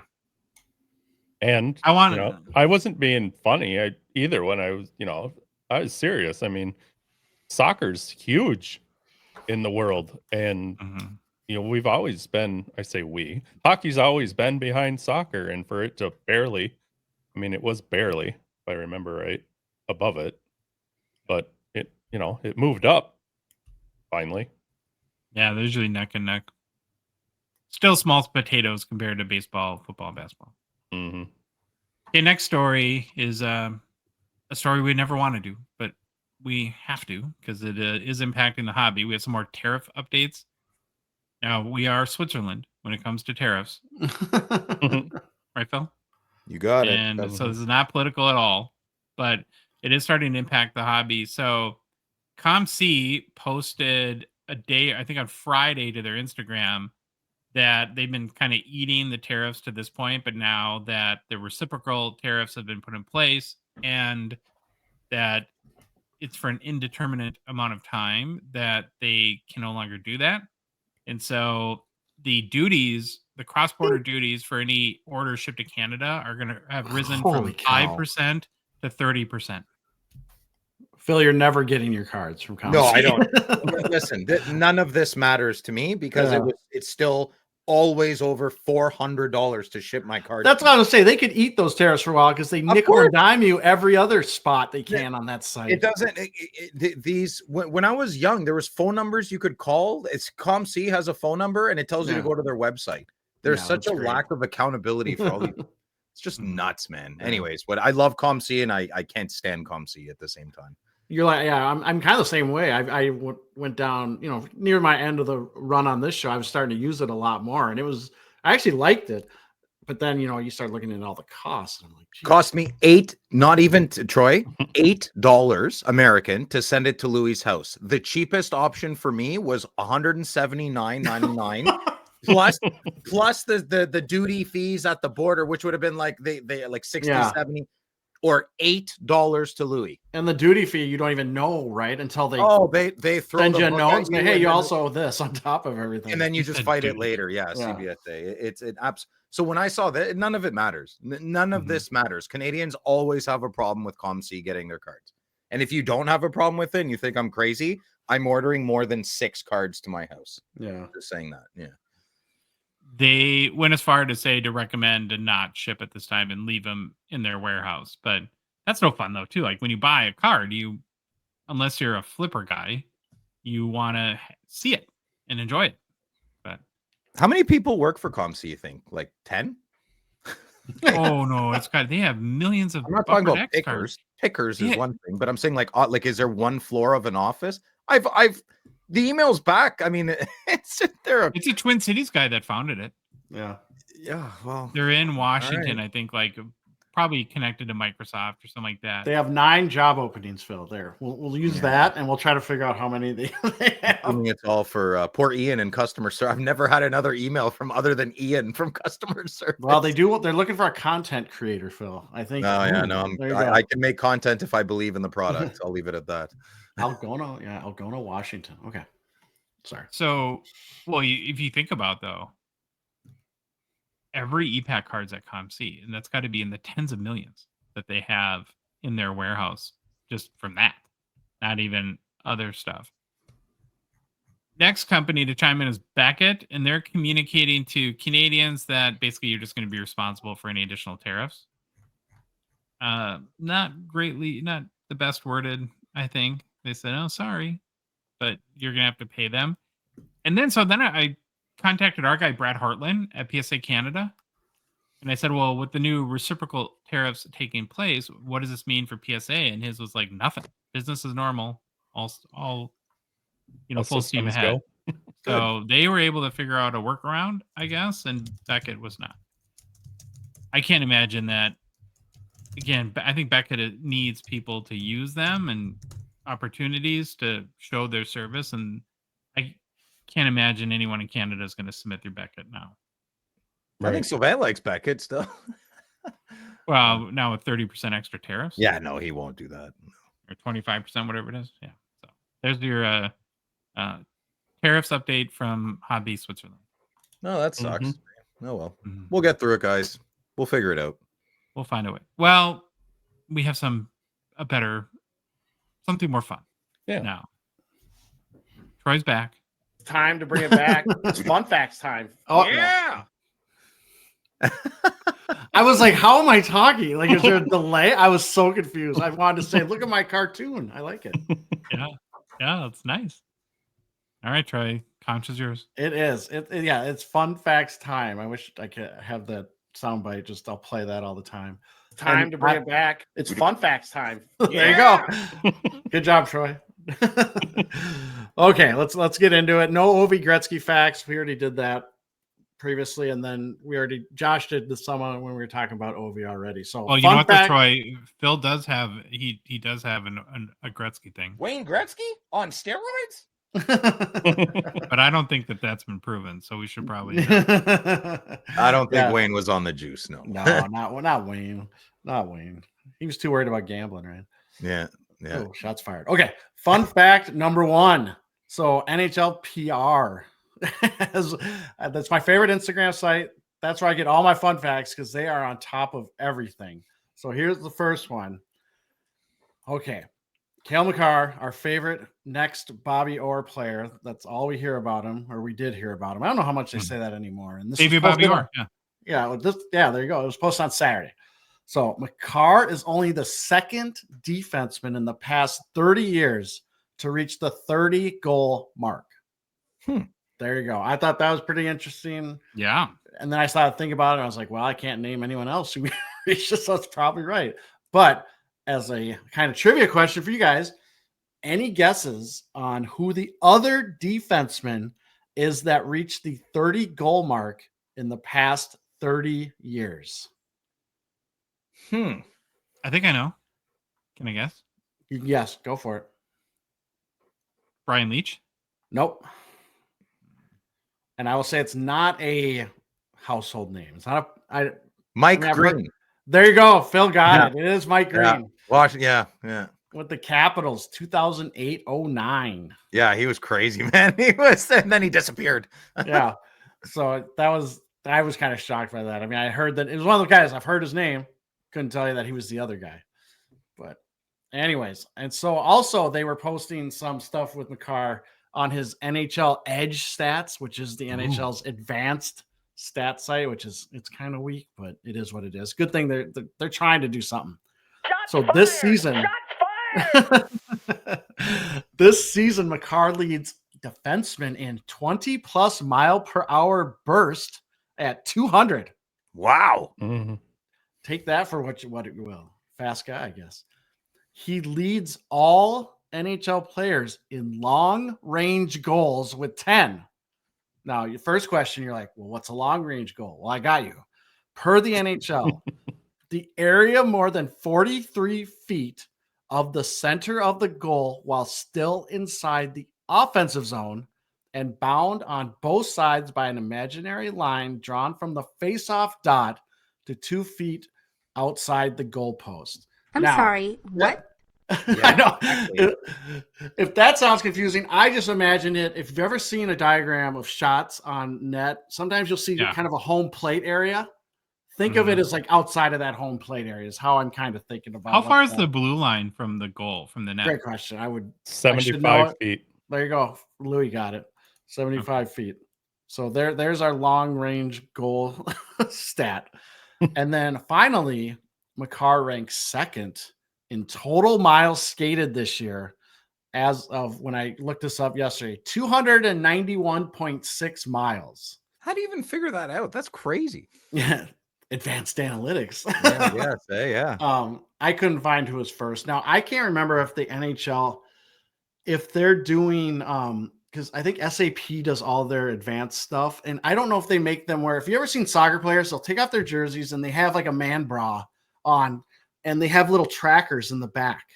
I don't know if NHL players are wearing those trackers, but that's how soccer kind of measures distance and everything. It's pretty crazy what they can do. Is that why you wear a bra, Phil? I see you in a bra. That was private, Josh. You're not supposed to say that. Phil gets his own analytics from his main bra.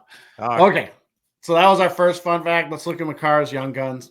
2019 Young Guns PSA 10. Last sale I could find in Terra Peak was on April 5th. So that's yesterday for $490 US. Previous 5 sales before that went in the $550 US range. And back when the season started, this card was going about $400 US. So little bump during the season, but Makar's really good. Really I put this slide in the wrong spot because look what I even did for you. Oh, there you go. Look at that. You got all my fun NHL edge stats. Fantastic. Okay. Fun fact number 2. What is my fun fact number 2? This kid's good. Yeah. Well, I was trying to figure out what I was trying to see. It kind of ties into the first one. I was like, fun fact number 2. Let's look at all the past NHL defensemen who have had 30 goal seasons. And most of these should be relatively, people should know this. So we got Paul Coffey.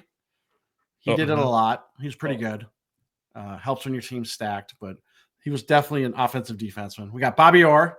Did it the most, I think, out of all of them. Next, Doug Wilson. Love Doug Wilson. No helmet. Did he get into coaching? Was he a coach at some point? Or is he still? I can't remember what he did after. Next is Kevin Hatcher. Nice. Then we got Mike Those Green. are cocaine eyes. Can you go back to that? You did a lot of blow last night. Yeah. And then we got Mike Green, who we talked about. And then we talked about this next guy on the show, Dennis Potvin from Ottawa. From Ottawa. And then we talked about this next guy, Phil Housley, Phil's favorite. Oh, yeah. Most points, we'll say, by a Twin Cities born player, even though I'm not sure if that's right, but that's what I'm going with. Then we go Ray Bork, not nice to people, right? That's what the thing was, Ray Bork, not nice. Oh, don't start mean that guy. again. Roy, come on. I'm just kidding. He's a great guy. Very funny. Yeah, he's fantastic. He's awesome. And then finally, Cale Makar. So that was fun fact number 2. Tied into fun fact 1. Okay. I can't wait till we get fun fact 4. Can I say something? I just when you went through Denny Potvin, it just reminded me that one thing I heard Wayne say today during the Ovechkin goal celebration, he was sitting next to our guy Brian Trottier during the game. Mm-hmm. Oh, was he? Nice. Now, do you think Trottier reached over and just like, hey, Wayne, there's this show, Hockey Cards Gongshow. You should go on there. They would love to have you on. It would really up your game, get you back in the good graces of the Canadian people. All that stuff. Yeah, that wears a bra from Canada. All right. Fun fact number 3. Dustin Wolf is now ranked 5th in most wins in a season by a rookie U.S.-born goaltender with 25. I know it's stretching it, but hey, I got to give some love to U.S. goalies. Plus, he's our short king, right? He's I think him and Yuzi Saros are both goalies that are under 6 feet.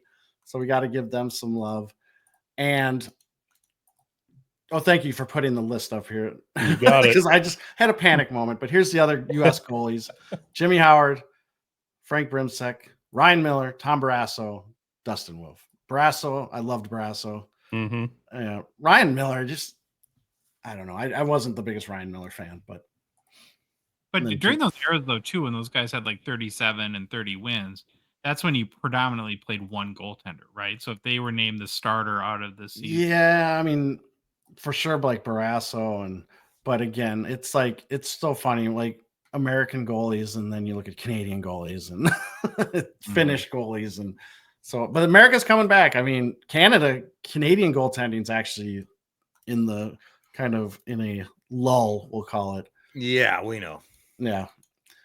All right. Recent sales of the 2023 Dustin Wolf Young Guns PSA 10 been in the 90 to 120 US dollar range. Start of the season, this card was in the 40 to 75 US dollar range. However, one of his Outburst Reds, I didn't give you a picture for that one, Louis, just sold via eBay, verified in Tariff on April 3rd of this year for $2,797.74 US. So it looks so cool though, because it's red. I mean, it's color match and everything. So I think there's legit hobby buzz around him. Yeah. He's got everything you'd want. I mean, he's got the exciting jump before the game where he literally jumps super high. You know, I'm glad that there's a goalie out there under 6 feet that's getting some love. Is he under 6 feet or 6 feet? I think he might be 6 feet. I think Saros is 5'11", but if that's what they're listed at on paper, then let's take off an inch or two. When we were talking about him like a week ago on our text string, didn't you throw in there that you read that he had an agent at 10 years old? What? Yeah, I think it was. Yeah, he had an advisor. He had a hockey advisor at like 10. It's like because his family moved from like Northern California to LA, right, or something like that. Moved or something because on the advice of I just give up. That's when I'm out on U Sports. Like no interest. Okay, fun fact for this completely blew my mind.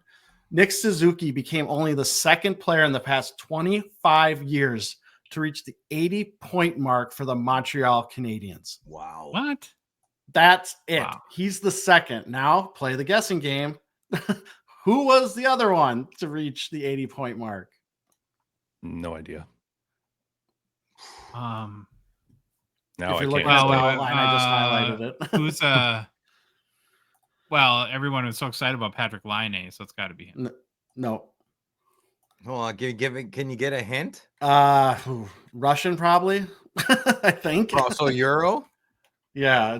I can give you his initials. How about AK? Very, very American first name, or Canadian. Very Russian last name. Same first name as a guy that just broke a big record. Alexander Alexia. It's not Alex Kovalev. With Kovalev. 84 points in 2007-08.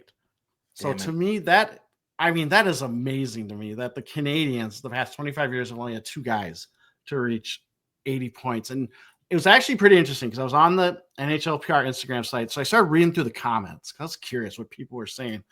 And it really was interesting because it started delving into it actually turned into like a Carey Price discussion.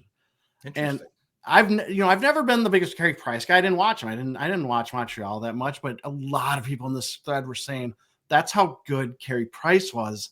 He was putting up great numbers, keeping the Montreal Canadiens in games. They just were so bad on the offensive side that they couldn't score. And it was a really interesting conversation about how good it delved into how good Carey Price was and how the Canadiens totally blew it because they had the goalie to win the cup. They just didn't build the other part of the team that they needed. Well, he had his big, I mean, what is 2014, 2015? Yeah. That was his big year. Was he like, it's ridiculous, right? Yeah, I love it there. I love that picture. And then I actually had to look it up too. He is not officially retired yet, but Price has said in interviews he's done. Like his knee injury is just too much, which stinks, but it is what it is. Now, Josh, I don't know. Do you know, have we had a Nick Suzuki learning French update? It's been a while since I've heard anything going on after whoever was the governor, the Providence, Parliament member called him out, said, you're going to be the captain of the Canadiens. You better learn French. So hopefully he's picked up his French from the Duolingo owl or something before it kills him. Yeah, that's a silly comment. Eh? It cracks me up though. They're passionate, right? They're passionate. Yeah, absolutely, yeah. But if you think about this, though, I share in your amazement that this is the team of Rocket Richard, Guy Lafleur, right? I mean, it's crazy that Howie Morenz, if you want to go back that far, that they've had such few, I mean, poor offensive output a long time. So, but yeah, it was really interesting. 93 is a long time ago. Yeah, last cup, right? Yeah. Okay. So 2019 Nick Suzuki Young Guns PSA 10. Recent sales have been the 270 to 300 US range. Again, at the start of the season, this was going in the 220 to 260 range. Mm-hmm. So little bump, but that's what we got for fun facts. Nice. Good job, Troy. Hey. We could have went longer. We could have went. I could have done a whole show on. I should just start my own Hockey Cards Gongshow. Whoa! No. We'll see you in a few days for the next episode. No, I thought you were gonna say we'll see you in court. No, this is your baby still. Come on, sue you. We're gonna do a fun one in Hobby Mount Rushmore. So another good day to pick for coming on the show, Troy. Yeah. We're at the Quebec Nordiques, so we're still rolling in our defunct group of teams for Hobby Mount Rushmore. We did the Hartford Whalers. We did the North Stars. Did you catch the North Stars, Troy? I don't even remember who I think it was Broughton, Cicerelli, Madano, and Bellows. Yeah, you can't ask. Like, I would have said that for like the honorable mentions, I would have had 50 names just because it's more nostalgia than anything. Mm-hmm. Okay, so we're accepting the challenge today of the Nordiques and nominating the 4 most deserving candidates for Troy's Quebec Nordiques. In Hobby Mount Rushmore, we pick out the 4 most deserving players based on their awards, accomplishments, meaning to the franchise, and then, of course, the strength of their hobby market. And we only consider their accomplishments for each team. So any questions, Troy? Are you scared a little bit? I am, because there's one. Oh, no, I'm good. There's one on there that I was hoping would be on there. All right, so based off of millions of hours of research, and is certified by the accounting firm of Ottinger, Swayman, and Wolf, this is the Quebec Nordiques Hobby Mount Rushmore. The first player selected to the Nordiques Mount Rushmore is Peter Stastny. Played in 737 games with the Nordiques over 10 NHL seasons. Second most games played by any Nordiques player. His 380 goals is the second most in team history. 668 assists is the most, as well as his 1,048 points. So he's the only Nordiques player to score 1,000 points with the team. He averaged, check this out, talking about fun facts. Stastny averaged 1.42 points per game with the Nordiques. Yep. Not bad. Wow. Not bad. Drop the puck, you're up 1-0. Yeah. He won the Calder Trophy with the team in 1981. Holds the NHL record for most points by a rookie in one game. On February 22nd, 1981, he had 8 points, 4 goals, and 4 assists. He scored 100-plus points in 6 of his 10 NHL seasons. He was the first NHL rookie to score 100 points in a season. Wow. Thought that was kind of cool, too. He captained the team from 1985 until 1990 and is widely considered the greatest player in Nordiques history. His immediate success upon arrival from Czechoslovakia transformed the franchise into a playoff contender, creating a thrilling and competitive identity in Quebec City. His consistent offensive brilliance and charismatic leadership left an enduring legacy in Quebec as well, cementing him as the franchise's most iconic figure during his NHL tenure. He was elected to the Hall of Fame. His number was retired by the Nordiques as well. And in the past 12 months, per card letter sales history, about 1,600 Peter Stastny cards have sold on the secondary markets. Of those sales, one was for more than 500 US, and the all-time highest sale of any Peter Stastny card to date is this 1981 O-Pee-Chee PSA 10 rookie that sold for $1,500 last August. That's it, eh? I thought it'd been more. It's so criminally cheap. Yeah, it's crazy. I just was looking at my our guy Neil, or Expo Mom, got me a Stastny sign at the last Expo, and I was able to match. You see how it's kind of like pink, his name on the bottom? That same color marker. Yeah, Neil's good with that, eh? Yeah. Mm-hmm. Oh, and Neil's the best at that, of course. What blows me away about this the most is, I remember it floored you, but Stastny was the first NHL rookie to score 100 points in a season, and yet in the Devils' whole tenure, nobody has ever had 100 points in a season. Mm-hmm. Yeah, that's crazy.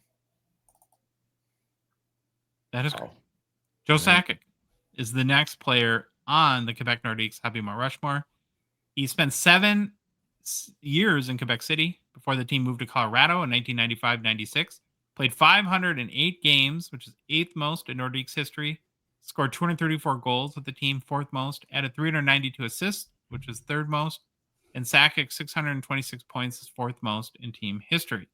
He averaged 1.23 points per game as a member of the Nordiques and consistently led the team offensively, becoming the cornerstone of the Nordiques franchise during the late 80s and early 90s. He was the team captain from 1992 until franchise relocation, the youngest captain in Nordiques history at the time. Played in a number of All-Star games in Quebec, 1990, 91, 92, 93, and 94. Recorded multiple 100-point seasons. 1989-90 had 102 points, and then 90-91 had 109. Led the Nordiques to a remarkable turnaround from league worst record to top contenders by 1992-93, helping them achieve their best ever regular season in 94-95. Isn't that sad where your team has its best season ever and then moves the next year? Yeah. Montreal Expos, Quebec Nordiques. Here we go. Oh my gosh. Sakic represented hope, stability, and perseverance for the Nordiques franchise. Drafted in 1987, he became a beacon of promise during challenging years, ultimately leading Quebec from struggling seasons to becoming legitimate playoff contenders. His calm leadership, dedication, and professionalism resonated deeply with fans in the local community, cementing his legacy as one of the most beloved figures in Quebec hockey history. In the past year, per card letter sales history, about 8,400 Joe Sakic cards have sold in the secondary markets.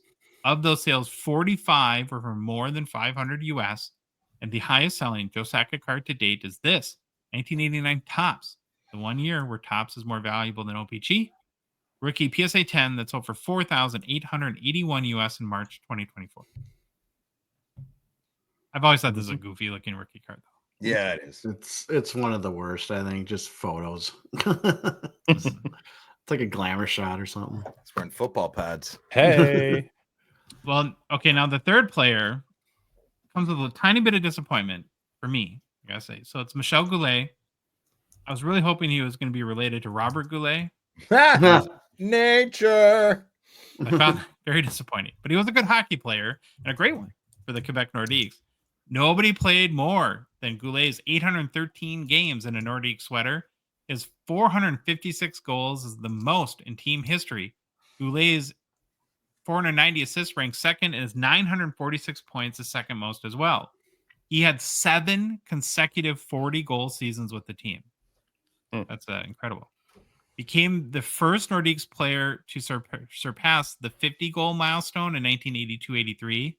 Ranked among the top 5 NHL goal scorers for much of the whole 1980s, much of the decade. Named NHL first-team All-Star 3 times, 84, 86, 87, and twice a second-team All-Star, 83 and 86.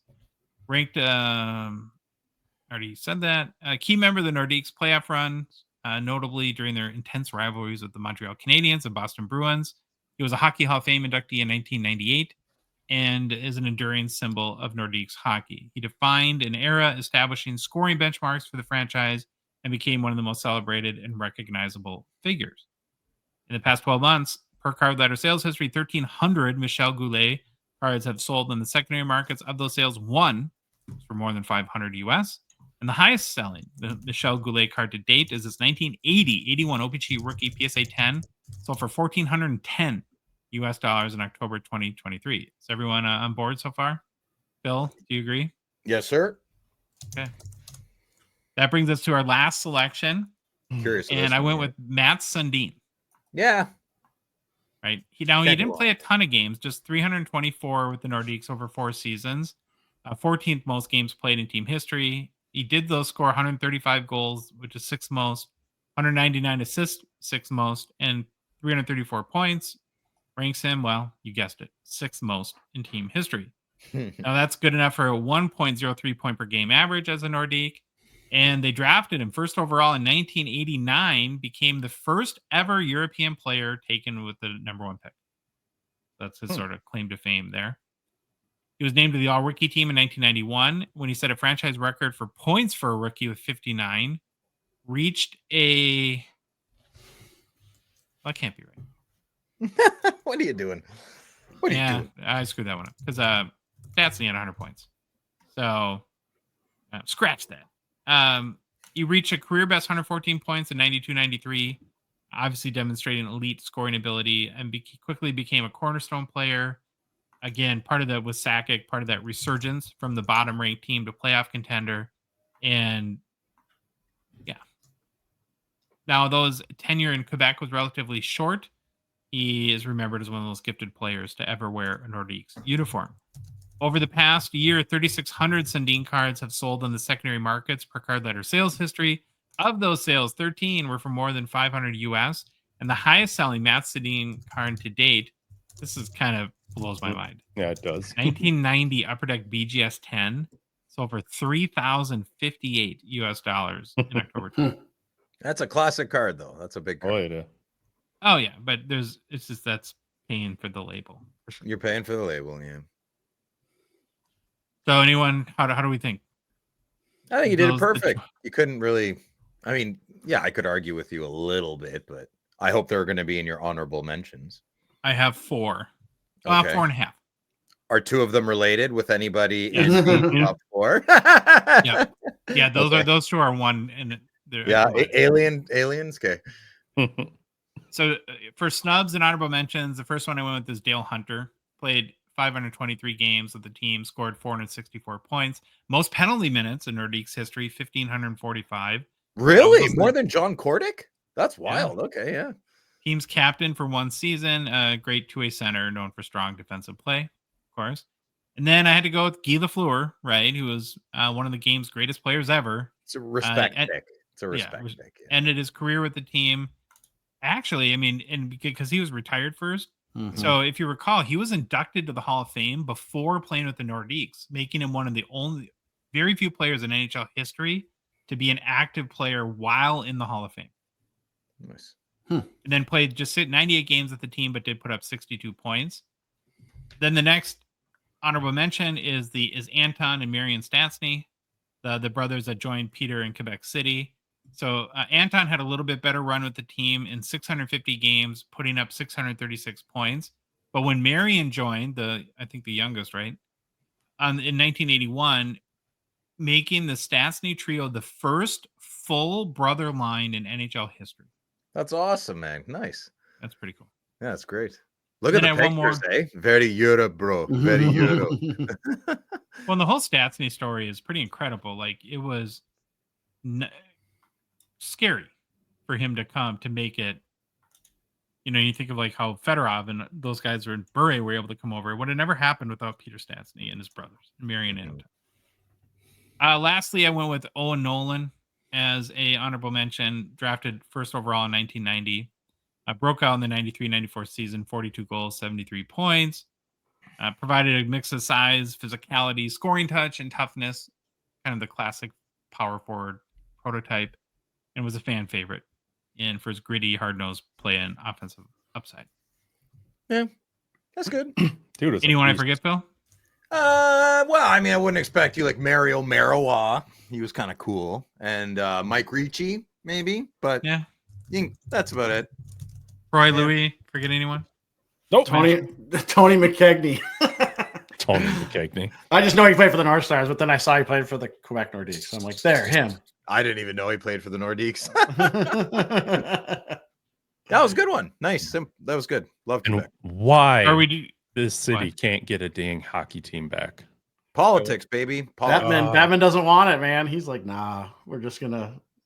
He'd rather have. We're gonna go to Houston. He'd rather have Atlanta for the 3rd time. No, that just if Atlanta keeps coming up, which it is, if that doesn't prove to you collusion constantly, it's ridiculous. Like.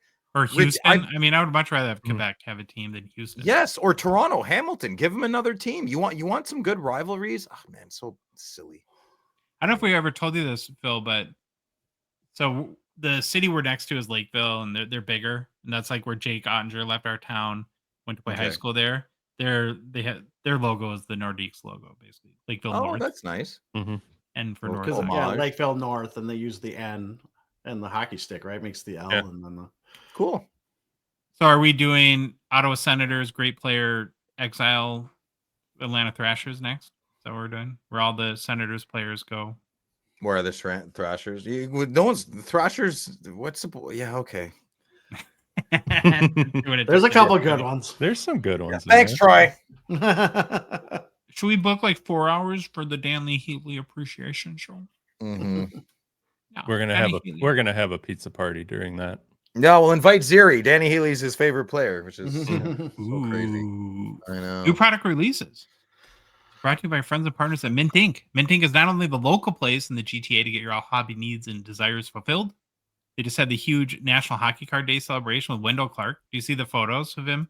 He has like a Fu Manchu. It's kind of awesome. Still looking good. You know, getting a little bit older.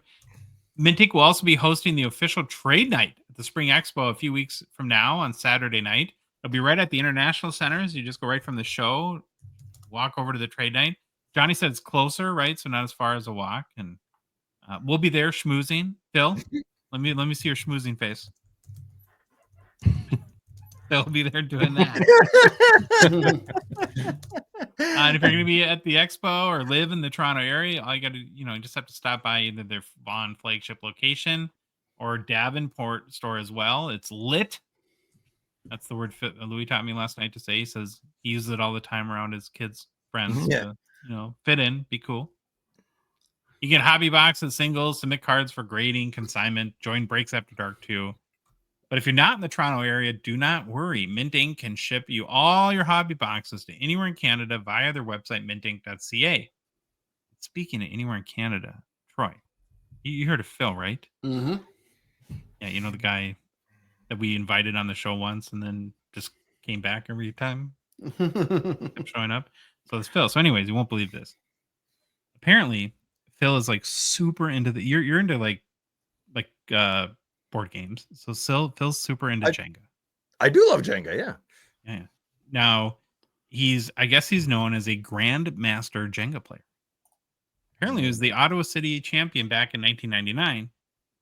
Never got asked to the prom, but he does have his Jenga trophy. So, do they have the prom in Canada? No. We have a seniors dance. Oh, I don't know. Maybe I don't think we call it a prom, really. I didn't go to mine. Anyway. There's this huge international Jenga tournament coming to Bona Vista in Newfoundland and Labrador. Wait, what? What? Say that again? Newfoundland. I don't know. Newfoundland. Go ahead. Newfoundland. Go. Well, apparently Phil thinks he's got a shot this year, to take the crown and as the world's top Jenguist.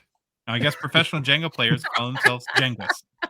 A Jenguist? That's so silly. The problem is, he says the tournament could last for up to 7 weeks. How do you play Jenga for 7 weeks? I don't know. If he does well.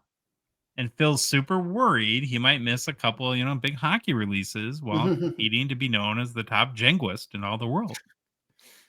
I said, Phil, I feel like every couple days I have to constantly remind you that Mint Inc. ships anywhere in Canada.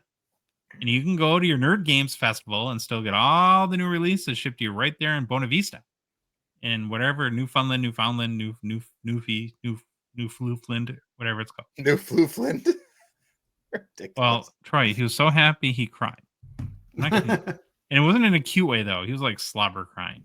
Yeah, so, ugly crying. Like I'm glad I helped him out, but it was pretty gross to be slobber crying. So whether you're a Jenga player or anything else, you can get your cards anywhere you want in Canada at mintinc.ca. Any other kind of player. Any other kind of player, right, Phil? You got it. Mm-hmm. Is that your favorite? That's my favorite part of our show. See what we've come to, Troy. We've evolved here. I played last shows for a lot of people, and they thought it was pretty. Did you play that one for your girl, Phil?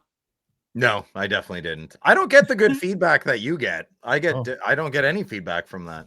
They're just like, wow, those guys go hard on you. I'm like, it's okay. Oh, people pity you? Okay. Take your pity somewhere else. I don't want it. Well, the next hockey release comes out on Wednesday, 2425 SPX. The complete checklist is available at hockeychecklist.com. And this year's edition has been completely reconfigured. Honestly, it's been stripped down quite a bit. So it's a couple of things like right out of the gate. You know how almost like ice, how ice has exquisite. Well, I think SPX has been known for the UD black, the lustrous black. No more. There's no UD black anymore in SPX. Where'd it go? The rumor is it's going to be its own set. It used to be its own set, right?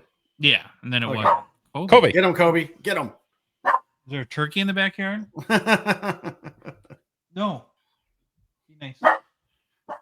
Okay, come on. Stop it. Kobe. Josh, get your house in order. No, now he's mad. Now he's sad because he thinks I yelled at him. Dogs are allowed to be sad if you yelled at them. It's okay. Well, so yeah, UD Black is no longer in. There's Sam taking the Young Madigan makes an appearance. Attaboy, Sam. Another thing that is interesting about this SPX release is if you look back, because I'm working right now on the 2023 SPX checklist for hockeychecklist.com. There is tons of memorabilia cards, and there's none. They took all the memorabilia out of SPX. So it's just autos and inserts and parallels at this point. And it's a lot smaller. So there's like over 75 sets in 23, 24 SPX. And I want to say there's less than 50 in 24, 25. So they've pared it down a little bit, and we'll see if it's a good thing or bad thing. We'll kind of roll through the cards and maybe make our judgments there. Okay, so we'll start with the base set. There's 100 veterans and 75 rookies. Now, there was 100 rookies last year, so I think the less rookies, the better, because honestly, there's 30 good rookies at most, or names you recognize. So when you get to sets that have 100 rookies, it's pretty tough. A lot of people that you're like, who? Yeah. The veterans, there's, I think, Louis, there's 6 parallels. I believe the one we're looking at is the gold parallel. 2 of them are ratioed silver and gold. And then there's Radiance out of 100, Grand Finale, which is sort of the big card of SPX, out of 50, Silver Spectrum out of 25, and Gold Spectrum 101. I think it looks good. You guys like the base design? I like them. And it's even gold, and I said that. Ooh. Base rookies come in 2 sets. So there's rookies and extended rookies. I believe there's 50 rookies, the same 6 parallels. This is a Radiance that's pictured. This is from Upper Deck's promo, so I'm guessing it looks better in hand. And then there's extended rookies that are a little bit tougher. So the base rookies are 1 in 12 packs. Extended are 1 in 86 packs. The one thing that I'm confused by, though, and unfortunately Upper Deck did not provide a preview of the extended rookies, is there's the same players on both checklists. Usually, like, if they have an extended part of the base set, it's like they keep like Celebrini and Michkov to keep them very rare. I don't know why they're repeated between 2, but I guess that'll be a mystery answered in a few days. There's a rookie holograms that's part of the base set. I think these look pretty cool. Ooh, I want to see those. Yeah. Base are blue and numbered out of 25. Then there's a red out of 10 and gold out of 101. Out of 101. Gold, yeah, 101. Sorry. Now, again, there's no memorabilia cards, but there are autos and a number of Legends auto sets. So there's a 96, 97 buybacks autos that are all 10 of less. So here's a Eric Lindros on YouTube. These cards in SPX are never like the holograms. Oh, they just won't go away. They just won't go away. Stop. Yeah. Oh my god. But we haven't seen a buyback in a long time either, though. Thought that was kind of interesting. This one I like better. This is the all-time hollow view, and there's a picture of a Patrick Waugh. Now there's 27 players on the checklist. All are numbered out of 10. And it includes Gretzky, Louis Modano. You ever heard of him? Oh, yep. Lindros, Hasek, Bobby Orr, Martin Brodeur, and then a bunch of other Hall of Famers. Modo Ano. Cool card. Yeah, it's nice.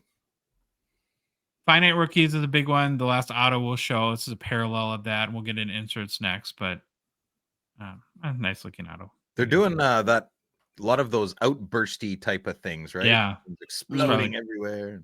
I like silhouette cards. The previous card you had a wah there, that was nice. I like silhouette cards. Now digging in a little more to insert. So here's the regular finites insert. Base are out of 99. These are the ones that have like a ton of foiling. That's cool. And there's 7 parallels. One of them that must be new is a tuxedo out of 25. That's kind of, I'm always curious when you see like a rando name like that. It's like, what could that be? Come like an SGC slab or something like that. Wow. Excellence Redefined is another insert. It's like a Rivals card where it has 2, and then there's a hologram showing each player in it. Oh, that's kind of cool. Yeah. Yeah. Base are 1 in 20 packs. There's blue out of 199 and red out of 10 are the parallels. I wonder how hard it was. The idea of that is awesome, and I like how they did that. But remember, I don't know if we were talking about it on the show or after the show with Billy, but certain people can't be with certain people in pictures. So trying to find guys to go together. It's talking about Crosby has like a. I'm pretty sure that you can you have to be one of the biggest stars to start making demands like that. And I think it'd be their agents, not them, the people representing them.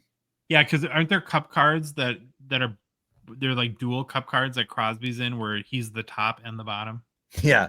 And that was the reason why. Oh, I didn't know that's the reason why. I do know those cards exist, and I think they're awesome.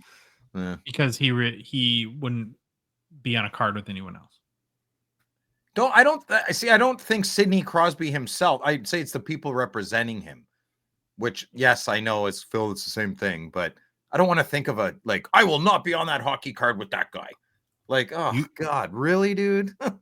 You've become such a Crosby defender, Phil. Yeah, because I wasn't a lover for 10 years, so I got time to make up. We all heard the last Mint Ink promo. You're definitely not a lover. So no. Force is the multiplayer insert. So this is like the Dallas Stars players. If you're watching on YouTube, I think this was a die cut last year. So SPX Orche. I'm just like, no, next. What's an Orche?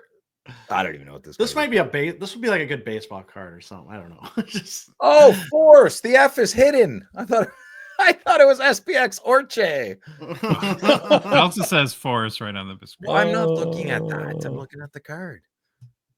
Here's one that's kind of gimmicky to me. Game Film. Yeah. These type of cards don't do anything for me. Do you guys like stuff like this? Nope. No, this is like Billy's back pocket. Crap, I need another insert. All right, throw that one in there. They could have gotten rid of a lot more in this set too. Sorry. I like the next one though. Hollow View FX. I think these look nice. Yeah, I could get behind this. Yeah. Yeah, so the base are 1 out of 7. These are rookies. Blue out of 399. Red out of 25. We're looking at a red Macklin Celebrini who's no sticker autos. So no sticker autos as well. Mm-hmm. Yeah, no, of the ones we've seen have not been stickers. You're right. Correct. That's awesome.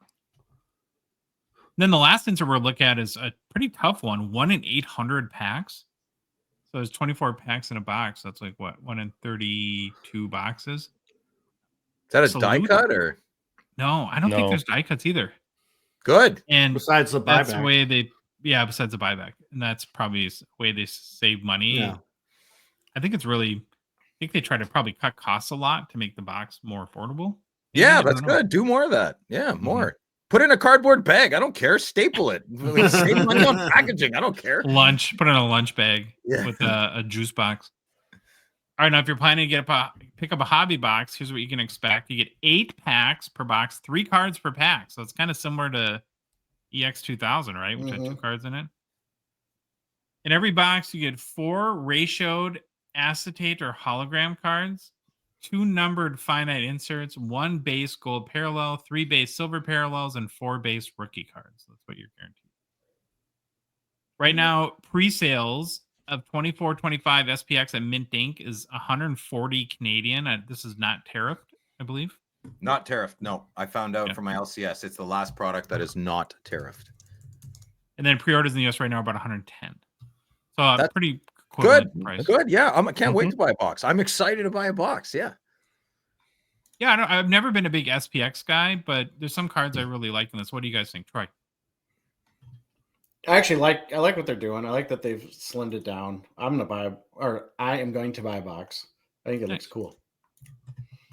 Louis, what do you think? I'm in. I like it. Wait, is it going to be on EPAC? Yeah, it is on EPAC and Hobby. Oh, I'll wait for EPAC. No, I'm just kidding. No, not right away though. No, like next year, right? Well, to give you an example, they just released 23-24 SPX and EPAC on Friday. Okay, yeah. So like a year. Yeah, you got to get the diamond dealers. I will buy the physical product. Yes. Mm-hmm. I don't even. Yeah, I didn't really remember last year's, but this, like I said, I've been working through it. It's huge for the checklist site, and I'm much more of a fan of this year's iteration. I don't think there's one SPX card I've ever liked, and there's at least like 4 inserts I really want to look at this year. So I'm excited. I'm super excited. I'm so excited. All right, Philly boy, you ready for mailbag? Do I talk now, or does someone else talk? You're up. Okay, so this week we have mailbag. Josh is giving me probationary status to do the mailbag questions, so we're going to go ahead here and get started because we just finished hobby news, and we're going to get to the mailbag questions. Okay. wait, stop. We just finished. What show are you on? We finished Troy's segment on what's fun this week with Troy. Oh, Jesus. SPX checklist. All right. I think we're having Flyers Irish Collector on too next. Okay. First question for the Gongshow Mailbag is from Discord, Mad Dog Nav 78. Would you ever like to see a credit given to the photographer on the card? For example, photo by Snappy McSnapperston. Josh, you want to go first? I wouldn't mind that, but I want it on the back, not like on the front or anything. Like small print on the back. Yeah, that's good. Oh, you don't want a big like Getty images across the front of the card there? No. Oh. What I would love on every card is the COMC watermark. That's what I think should be on every single that you can pay as we go back to the nickel and diming. You can pay more for them to remove that. Yeah, Troy, Louis. Hey, it'd be nice for the photographer. I don't think many other people would really care, but it's a nice shout out. Yeah, you could put it small on the back. I'm sure somewhere. We should ask our guy that you interviewed, Josh, the upper deck photographer, Nick Waska. Yeah, from Plymouth, I think. Yeah. I think it would be cool, Mad Dog, but I'm going to be really honest here. I don't think anybody cares. I really don't think so. And I don't mean to be mean to the photographer, but you're taking a picture of the hero, the athlete, the champion. It's just like us holding the biggest cards, right? I have the greatest hockey card of all time. Well, the cards are the stars. It's the player, not the guy who has the card. I know we want to be serious and think we're a big deal, but we're not. At the end of the day, the cards are the stars. That's how I see it. I think Suck on the back it, Trebek! Yeah, there you go. I think at the end of the day, it would be nice maybe to put it on the back, but they're compensated. Okay, here we go. Next question. Discord. East Coast 76. Can you provide your top 5 tips for the expo? As you are each different collectors, I would appreciate at least one from each of you. As well, hoping to meet others from Discord. Do you have any suggestions on how to find each other? Thanks, boys. Keep up the great work. All right, Louis, you want to head us off? Sure. To find each other, we usually just listen for Phil because we can hear him anywhere and just can congregate there. But tips for the expo, take your time. You will, there's a lot. You will get around to it, hopefully, if you have more than one day. And there's deals there. You're going to find better deals late Saturday, Sunday, but there's deals. Don't be afraid to ask. Troy, I won't ask you because you don't come to the expo anymore, so I'll go ahead. That was said with hurt, Troy. I am hurt inside. I got a couple. Oh, yeah, Troy. All right, go Thursday. Go Thursday. That's where all the cards are still there. Go Thursday and find the good cards. Play the game I always play and try to pit dealers against each other to see who has the best box prices. And then the anarchist cookbook plan here. Okay. Yep, keep waiting them out and play that game. And then what was my It's third hard to one? argue. Oh, yeah, it is. My third one is try to find friend of the show Seth and ask him how you carry backpacks with so many cards around the show, because he'll probably have some Multiple. great tips. Yeah, He has a front backpack and a back backpack. It's a camel. Yep, Seth is awesome. So And Troy, find him. I'll go ahead and finish your fourth point. Find a loud friend like Phil, and then you can get your cards a lot quicker. Yep. I send Phil in. And we were in Montreal. I'm like, Phil, here's what I'm doing. You're in. Here's my money. That's the card. Go do your thing. Louis? What? I already went. Oh, Josh? Well, first of all, to your point of like, how do we find each other? No other phrase was spoken more at the last expo than "Where's Phil?" Probably about 604,000 times. So I would say bring your own bag. Maybe not as many as Seth, but bring a backpack. Yeah. Give yourself time. There's a lot to. It's a big show. I try to get there early because, especially on Saturday, the parking gets crazy, and that can be a little tough situation. Wear comfy shoes, and then I think ask for deals. Where somebody can say no, right? Wheel and deal. It's a very and they're not going to like remember you, and if you walk by again, they're not going to scowl at you or something. Like there's that guy. Say yourself. I get scowled at all the time. What are you talking about? I walk by when I say I want to think about a card and I walk by, they're scowling. You still thinking? I'm like, well, geez. Anyways. Well, then you know that they're probably not the right dealer for you. Like, move on. I would, Dwayne, I would say comfortable shoes, probably near the top of my list. I cannot stress that enough. Also, I like to observe all exits when I'm entering the building, just for, I don't know, peace of mind. Mm-hmm. If people are in your way when you're walking, just blow past them. You got no time for slow walkers. Find the water fountains, make them your best friend, stay hydrated. And lastly, prepare for every day you visit the expo to have a different system to get in and out. And because I struggle greatly with people always saying, no, you can't go through that way, go through this way. And oh, no, you can't. It's frustrating. But, comfortable shoes. I think that's your best bet. This year's a new setup, right? Are they adding a new hall? Is that what I remember? Was that? It would be new for you, the same as it was in fall. Yeah, if you go, you're going to be like, if I go, big if. Yeah, it'll be different. All right, next question. Instagram. Ashtray McMuffin. 2 questions. Fantastic name. Why do you think Upper Deck doesn't market EPAC more, or why don't they market the achievement cards better? Is it something to do with making local shops upset? I'll go quickly. In my opinion, exactly that. Yes. They don't want you to flaunt what you don't have to their diamond dealers, also known as their redheaded stepchildren. No, I'm kidding. They love their diamond dealers, so they want to give them a good chance to sell the physical product before, my opinion. Yeah. We all in agreement? Yes, 100%. All right, second question. While it's a year's plus away, expect Upper Deck to be able to retain the NHL license to make cards, or are we doomed of the Fanatics monopoly ahead? Josh. My understanding is like it's not imminent that this contract is up. Like that it's for a number, like they signed a long-term deal 2 or 3 years ago. So I don't think there's anything imminent, but there will be other interested parties. You'd have to assume Fanatics when it does come up. I think though that Upper Deck does have some advantages, maybe. Like, we talk a lot about their disadvantages. Yeah. One of the things that I think that they can sell to the NHL is that, listen, you're going to be like the fourth banana where you're our number one squeeze. Yeah.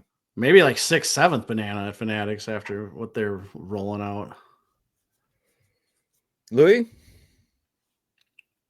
I don't know. Good for now.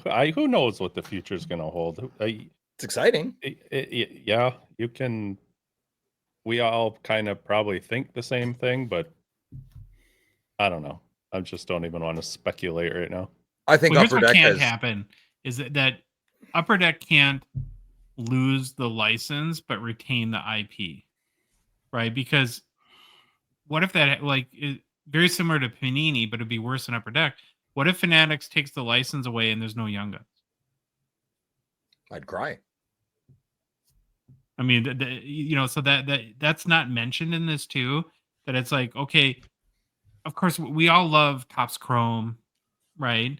But Fanatics also, Upper Deck owns O-Pee-Chee. So if you have Fanatics, you're going to have Topps and Bowman hockey, but there's no O-Pee-Chee anymore. There's no cup, cup. There's no Future Watch Autos. There's no Young Guns.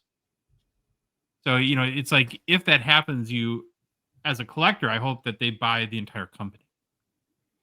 Yeah, well, if the McWilliam family will sell it, right? I mean, or the McMillan family, sure. Or McWilliam, I'm sorry, I always screw that up. I grew up with too many McWilliams, not McMillan. Okay. Yeah, screwed up. But can you imagine that? Like do you guys agree with me? Wouldn't that be awful? Yeah, be horrible. Be absolutely horrible.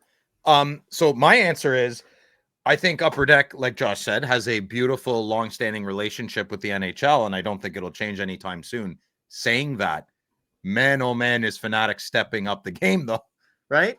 I mean, of course, things are drastically changing very quickly in our hobby that we love.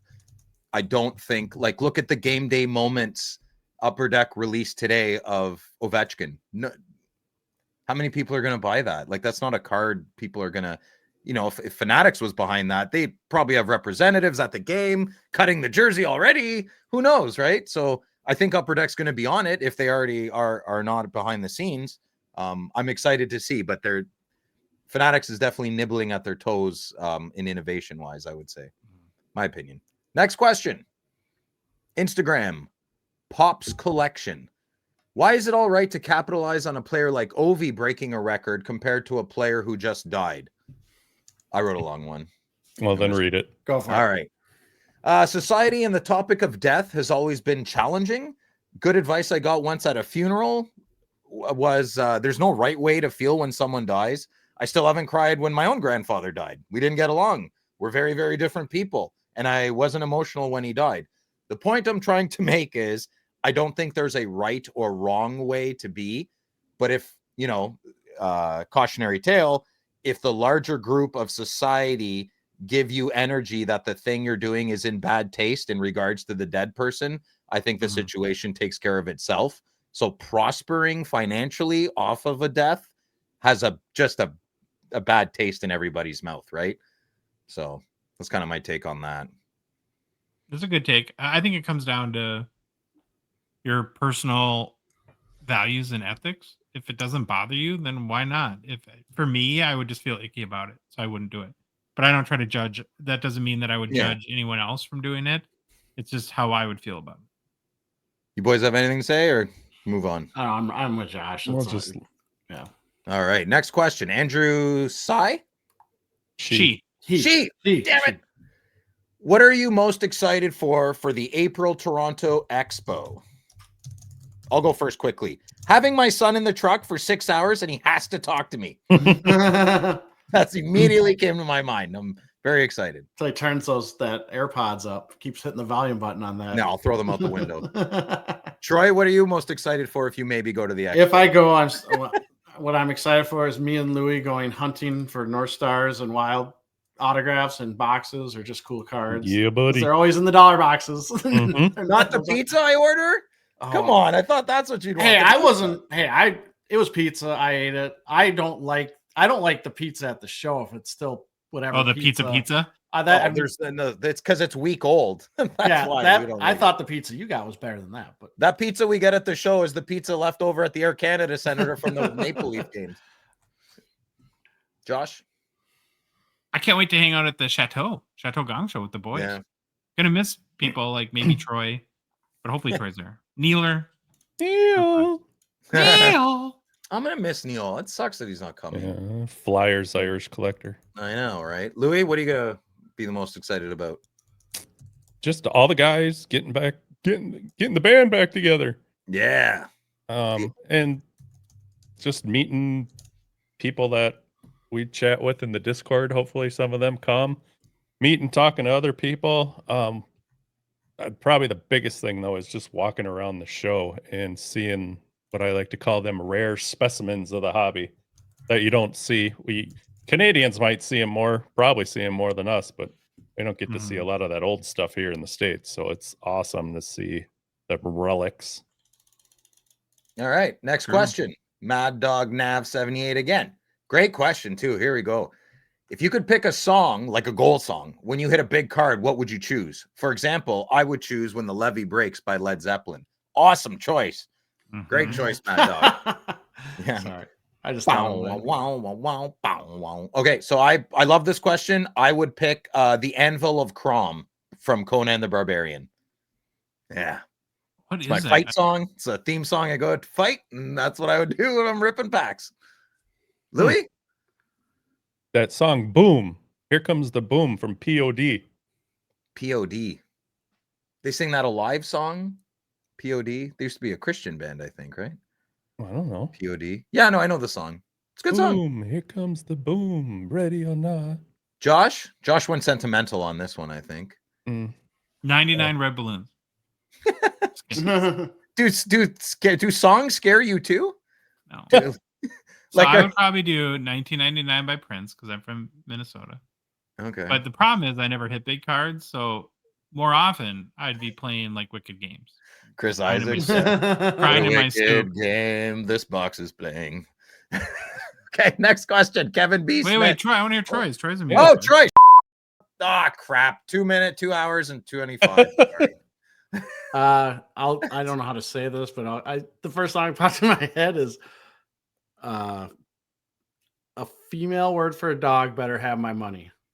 Meredith. Oh yeah. Oh my god, that song for 2 years. Every girl was like, "Oh my god, that's my song." But I'm thinking I hit the big card. I'm selling it. So you probably want to clip that, Louis. I'm on it. Okay, thank you. All right, next question. Instagram. Hold on, I'm busy. All right. Okay. I'll just read it. It's okay. Kevin B. Smith. Question, mini rant.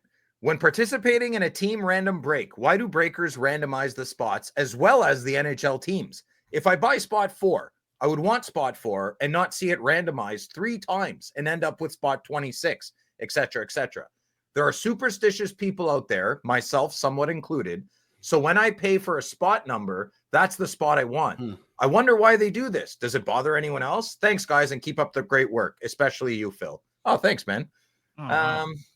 I don't think that part. Yeah, it doesn't matter. Louis, do you want to go ahead? I don't have an answer, and I think Louis doesn't have an answer either. Well, no, so he's saying, so if I buy spot 4, he doesn't want he wants it like to be a draft, like whoever spot 1 picks their team, 2 picks their team, 3 picks their team. He wants his 4 to be 4. I don't That's understand. the spot so what they do is they'll have 2 columns in the spreadsheet. Yeah. And column 1 will be every person in the break.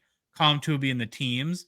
What a lot of breakers do is they randomize both columns. Yes, and he's saying I leave the left column, leave the number that I buy spot 4, and just randomize the teams. But I got it. My theory is it's just a way to prove that you're being super random, and that's probably why they do it. Yeah. Yep. Same face. Okay. Sure.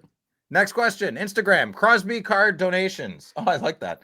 For Josh. In regards to the top 5 cards sold each week, how do the other 3 main sports compare to the number of different players they have each week? Hockey is dominated by Ovi, Gretzky, and McDavid and Pinto, but are the other sports just as inclusive? Thanks for getting me through work on Mondays and Thursdays, especially you, Phil. You are great. All right, Josh, you want to go ahead? I'm reading this again. I just don't see where you're getting some of this. Doesn't matter. You want me to do the thing? I'm doing the thing.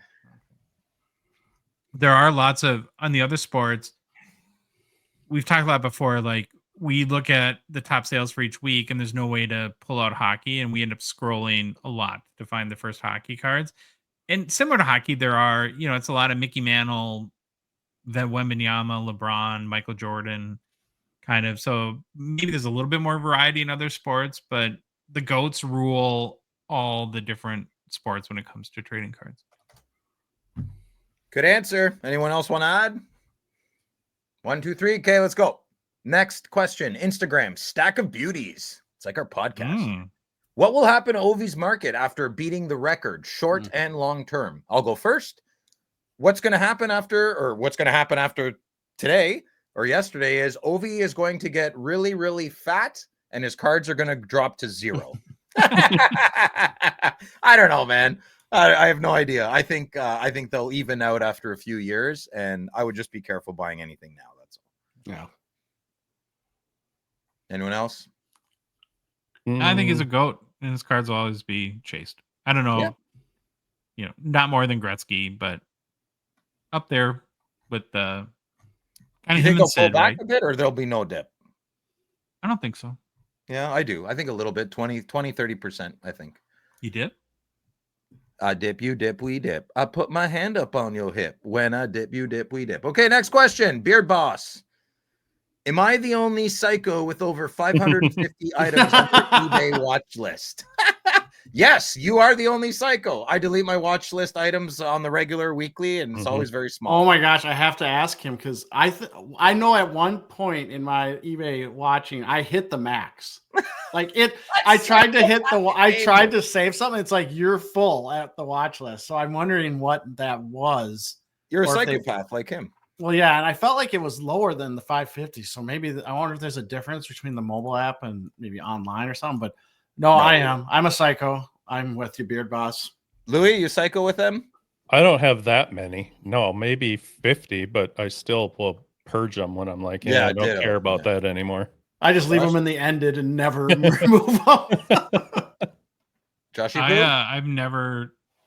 So watch lists are like, is that like saved searches? No, that's different. When you are on eBay and you're looking at a picture and you see that little heart in the corner by the card, if you click that, that goes into your watch list. And I don't use basically what that's how, like, when we get into personal pickups, that's how you click that. 90% of the time, that means I'm interested in this card to the seller. They usually give a discount. Really? Okay. Oh yeah. Yep. So it's like a dating app. You swipe right on a card. Sure. You good, Josh? You get it? No, but go on. Okay, well, next question. We'll explain it after the show. Danimal Core. No, Ochre. Danimal Ochre. Why do some top defensive players have low card values? Example, Lidstrom, Bork. I'll go first. They're not exciting. Yep. That's it. That's your answer. Anybody else? Go ahead. Nope. Well, I'm just saying, like, long time ago when I think there's actually a show or a segment that Josh did a long time ago on this exact question. It is. It's just because they're not the exciting, flashy player. It's episode 114. Go check it out. Josh Was that it? Very well. No. Troy, Bill doesn't know what we talked about 3 minutes ago. That was hilarious. He's gonna because that 114. segment he originally mentioned was like the second segment of the show. I didn't have my apple today. I'm low on sugar. Okay, next question. Kaz Schiller. All right. Unless I'm mistaken, Black and UD Black Lustrous and maybe even all patch cards are removed from SPX this year. What do y'all think? Sure, there are 96, 97 SPX buybacks, but only 106. Solid chase for eBay singles. Edit. Grant just said on the stream that UD took the feedback and are making it standalone again. All right, so we don't have to answer? I think we're good. Okay, moving on. Isles Collector. If you had to make a rough guess, how many total hockey cards do each of you own? Louis.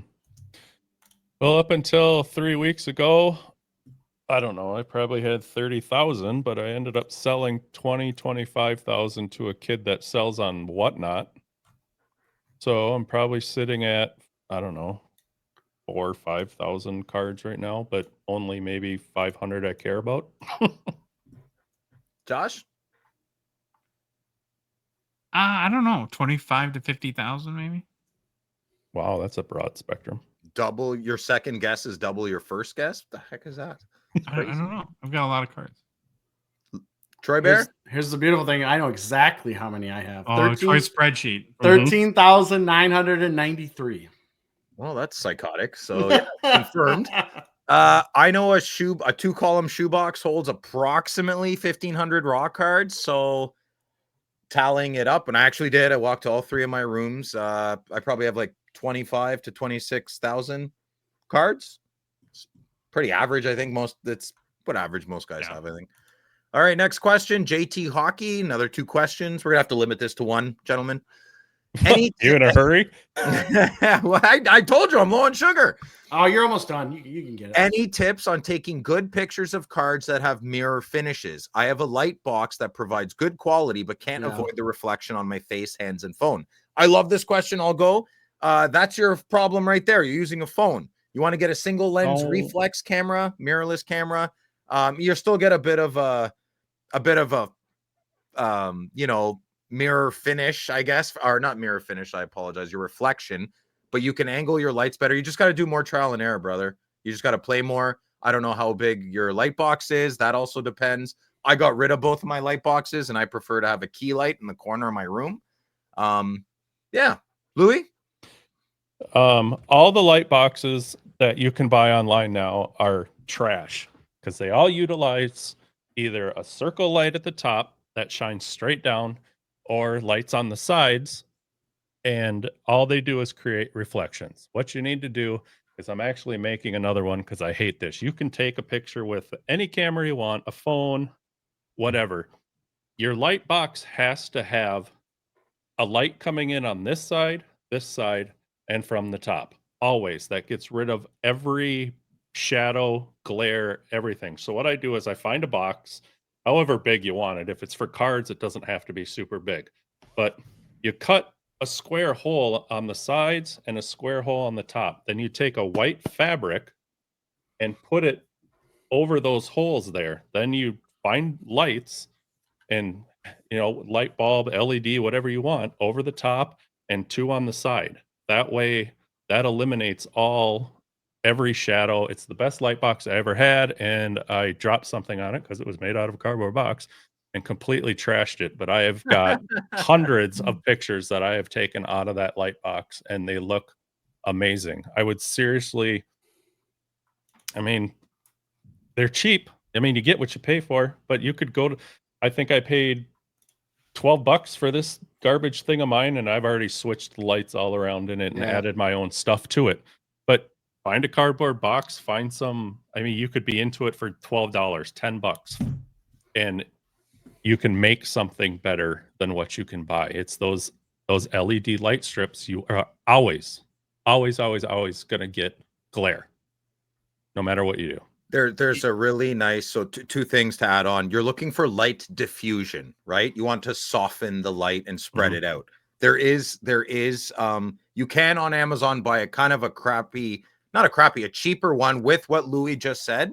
It's called a Glendon upgrade light box. I have one to be in a pinch, and it lights from both sides, and it has diffusion on both sides, and the top has diffusion as well.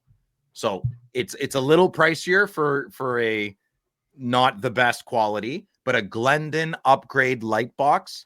That's what it's called, and it has a light source from all the angles that Louis was talking about.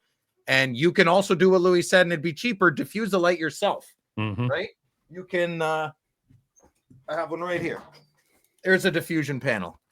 So you can just blast a light on one side of this, and then it diffuses it. It works. All right. Do you know my trick, what I do? I do something totally different that works very well. I don't use any sort of light box. I'm just in a normal room, and I put my cards on I have a big black mouse pad. Yeah. But I just move, these phones have such good cameras. Instead of putting the camera directly over it, I go a little bit higher and move the camera back. So there's absolutely no glare. And then just crop the photo and zoom in, and it works. Yeah, you lose quality that way, though. I don't think so. I know so. Leave the media stuff. Okay, here we go. Next question. Okay. Oh, yeah. Next question is still from JT Hockey. Okay, second question from JT. I've always bought Ultra Pro top loaders, but I need to buy a lot of them for an upcoming ComC shipment. Any other brands you would recommend for buying in bulk that might be a little bit cheaper? I buy the crappiest ones, man. I buy, and I'll tell you why. If you want to spend the coin, don't spend it on a good top loader. Spend it on a good penny sleeve. They're the ones that are touching your card, not the top loader. Top loaders are made with PVC and they're toxic, but the penny sleeves don't degrade over time. They're made with better plastic. So I would buy the cheapest top loaders you can find. and I'd spend the money you're saving on a better premium penny sleeve. That's what I do. Anyone else? Yeah. Louis agrees. I haven't bought anything from there, but go look at Temu. I wonder if they have like super cheap, crappy top. Hey, I bet you they do. Hey, I've bought one touches on there. Yeah, I'm and sure. Really? There's nothing wrong with them at all. No kidding. Nice. I mean, if you want your data stolen. Here, I just looked up 1,000 count top loaders for $17 on Temu. Yeah, that's crazy. Yeah. Mm-hmm. Anyone else? No. Two questions. 2 questions left. SD hockey cards. Which one of these changes would you make if you could? All autos are on card, or all jersey patch cards are game used and dated to a specific game? On card autos. On card auto. Yep. I think we all picked on card autos because I think we can all say we hate sticker autos. It's just not part of the hobby for me. All right. Last question. Crazy 8. Singular, not plural. Not really a question, but more of a heads up. Collectors who rely on Canada Post for shipping may need to brace themselves and prepare for another strike this May. Boys, I got this. Yeah, well, when it rains, it pours. When it rains, it pours up here in Canada. Lots up in the air. Next up, Ontario Teachers Union is going to go back on strike again. Yeah, that's all. We're really good at that stuff. Can we just have normal times, please? Nope. Yeah, they're done. Those normal times are done. Too much good happened. We have to have a little bad happen so we can appreciate the good. That's what's happening. All right, Phil. Solid C-. We'll move on to personal pickups. Woo! Right. You're the guest. You go first. Okay. I do have a personal pickup. So, random shipment arrived in my mailbox. I didn't expect it. I didn't know it was from, but then I saw it was from Upper Deck. Ooh. And then I realized what happened is my good old Pekka Rinne 2020-2021 NHL Twisted Tinsel Auto Redemption is not happening. So they sent me 2 replacement cards. First one, Riley Walsh. Oh, God, that. Sorry about the background. Oh, yeah. Riley Walsh, Parkhurst champions from 2023 with the. I wouldn't even want that one. Hold on. Phil will buy that from you. Yeah, I would need it probably. I'm turning off my background, so everyone's gonna see my crappy. Oh, it's so messy. I know. So there's the first one.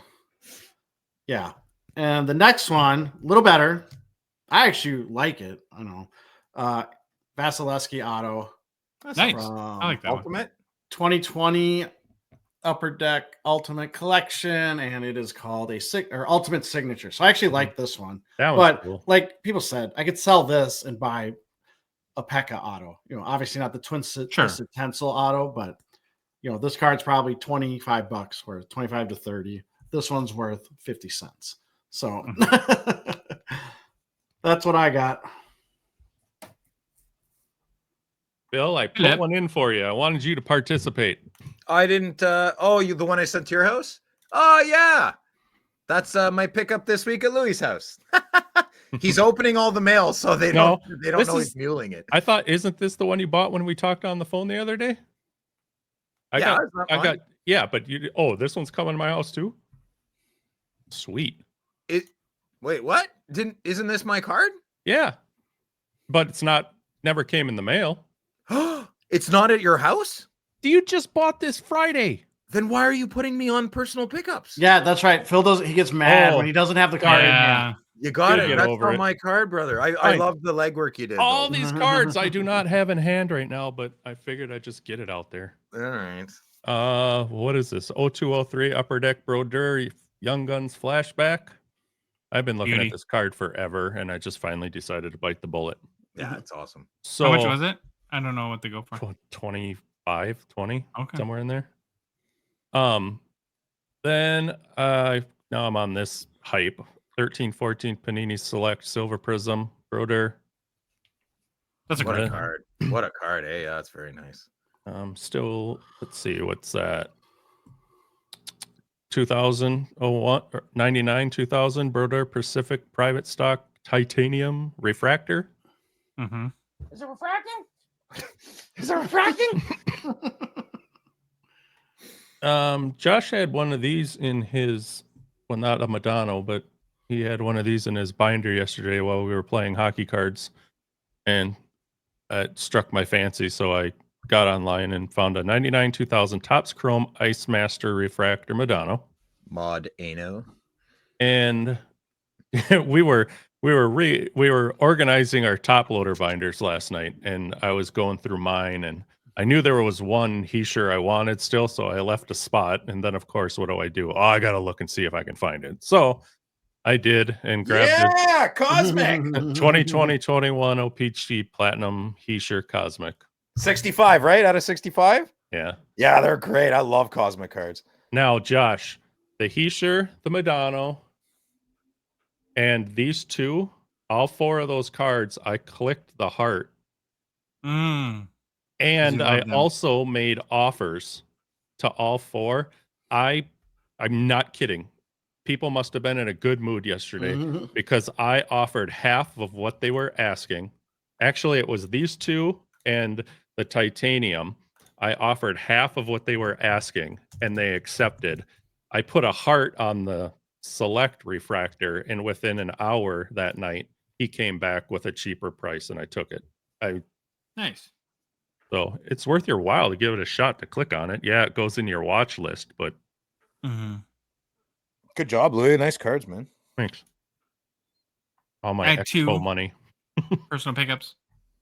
First one I got 2021-22 Platinum OV VIP Red out of 10. I got it for $60, which I thought kind of cheap for OV out of 10. Like the card too. It isn't a e-pack achievement, so again they don't get the okay, that's what I was going to say. I'm like, I've never seen this before. What is this? The more common is the VIP Black, which are kind of intricate, like they're fancy. Okay. But they're not numbered though. The VIP Reds are numbered. Got it. And then I just love this set, the 2010-11 O-Pee-Chee Retro Steve Yzerman Black Rainbow out of 100. Do you want me to bring my binder? You could look at them all. You just have to literally the tiniest the tiniest ray of sunshine hits my life in hockey cards, and you are the storm that rolls immediately in, poop all over it. The tour de force, baby. I'm trying to be a good friend and have you go through every card in that retro set, and you can look at them and enjoy it all. I just have to bring it back home because they're mine. You're like a million Canadian gooses that fly overhead and poop all over me. You leave my Cobra chickens alone, okay? Hey, Phil, I'd like to see him too. You can hold mine, Louis, if you want. Oh, thanks. You're gonna need both hands, though. All right. Gross. Well, Troy, you made it. I made it. You retiring again? Going back on the shelf. He's good for another 6 months. Yeah, Troy on the shelf. Like Elf on the shelf. Just like put him in a funny position every morning. You have fun? I had fun. Thank you for having me on. Yeah. Well, now the people that comment I miss Troy every time. One guy. It's they're gonna be like, maybe we don't miss him so much. He just doesn't like me. That's why he's like, I miss Troy. If you like the episode, please leave a rating, review on Apple, Spotify, whatever podcast app you listen to us on. If you love the show, you want to support us, you want to be a part of the Lonely Men Club. Not really. Join us on the Hockey Cards Gongshow Discord server. Please consider $5 a month donation. Join our $2.99 support level tier on Patreon. Link is in the show description, Instagram, TikTok profiles, on our website, hockeycardsgongshow.com. You can click on the Become a Patron link or just go to Patreon directly, Patreon, and search for us, Hockey Cards Gongshow. We're a bunch of old lonely men on social media, Instagram. You can find us on Facebook, TikTok, Twitter, and YouTube. And Troy, the Hockey Cards Gongshow podcast is a production of Dogbox Ventures, LLC. Baba Louie, do what you do. Take us out. Bye. Yo, it's the Gongshow. We're dropping the facts. Hockey cards on fire. No holding us back. Josh looking sharp, the face of the scene. Feeling pork chop pants, rocking it clean. Baba Louie in the booth, he's the man with the plan. The best producer in all the land.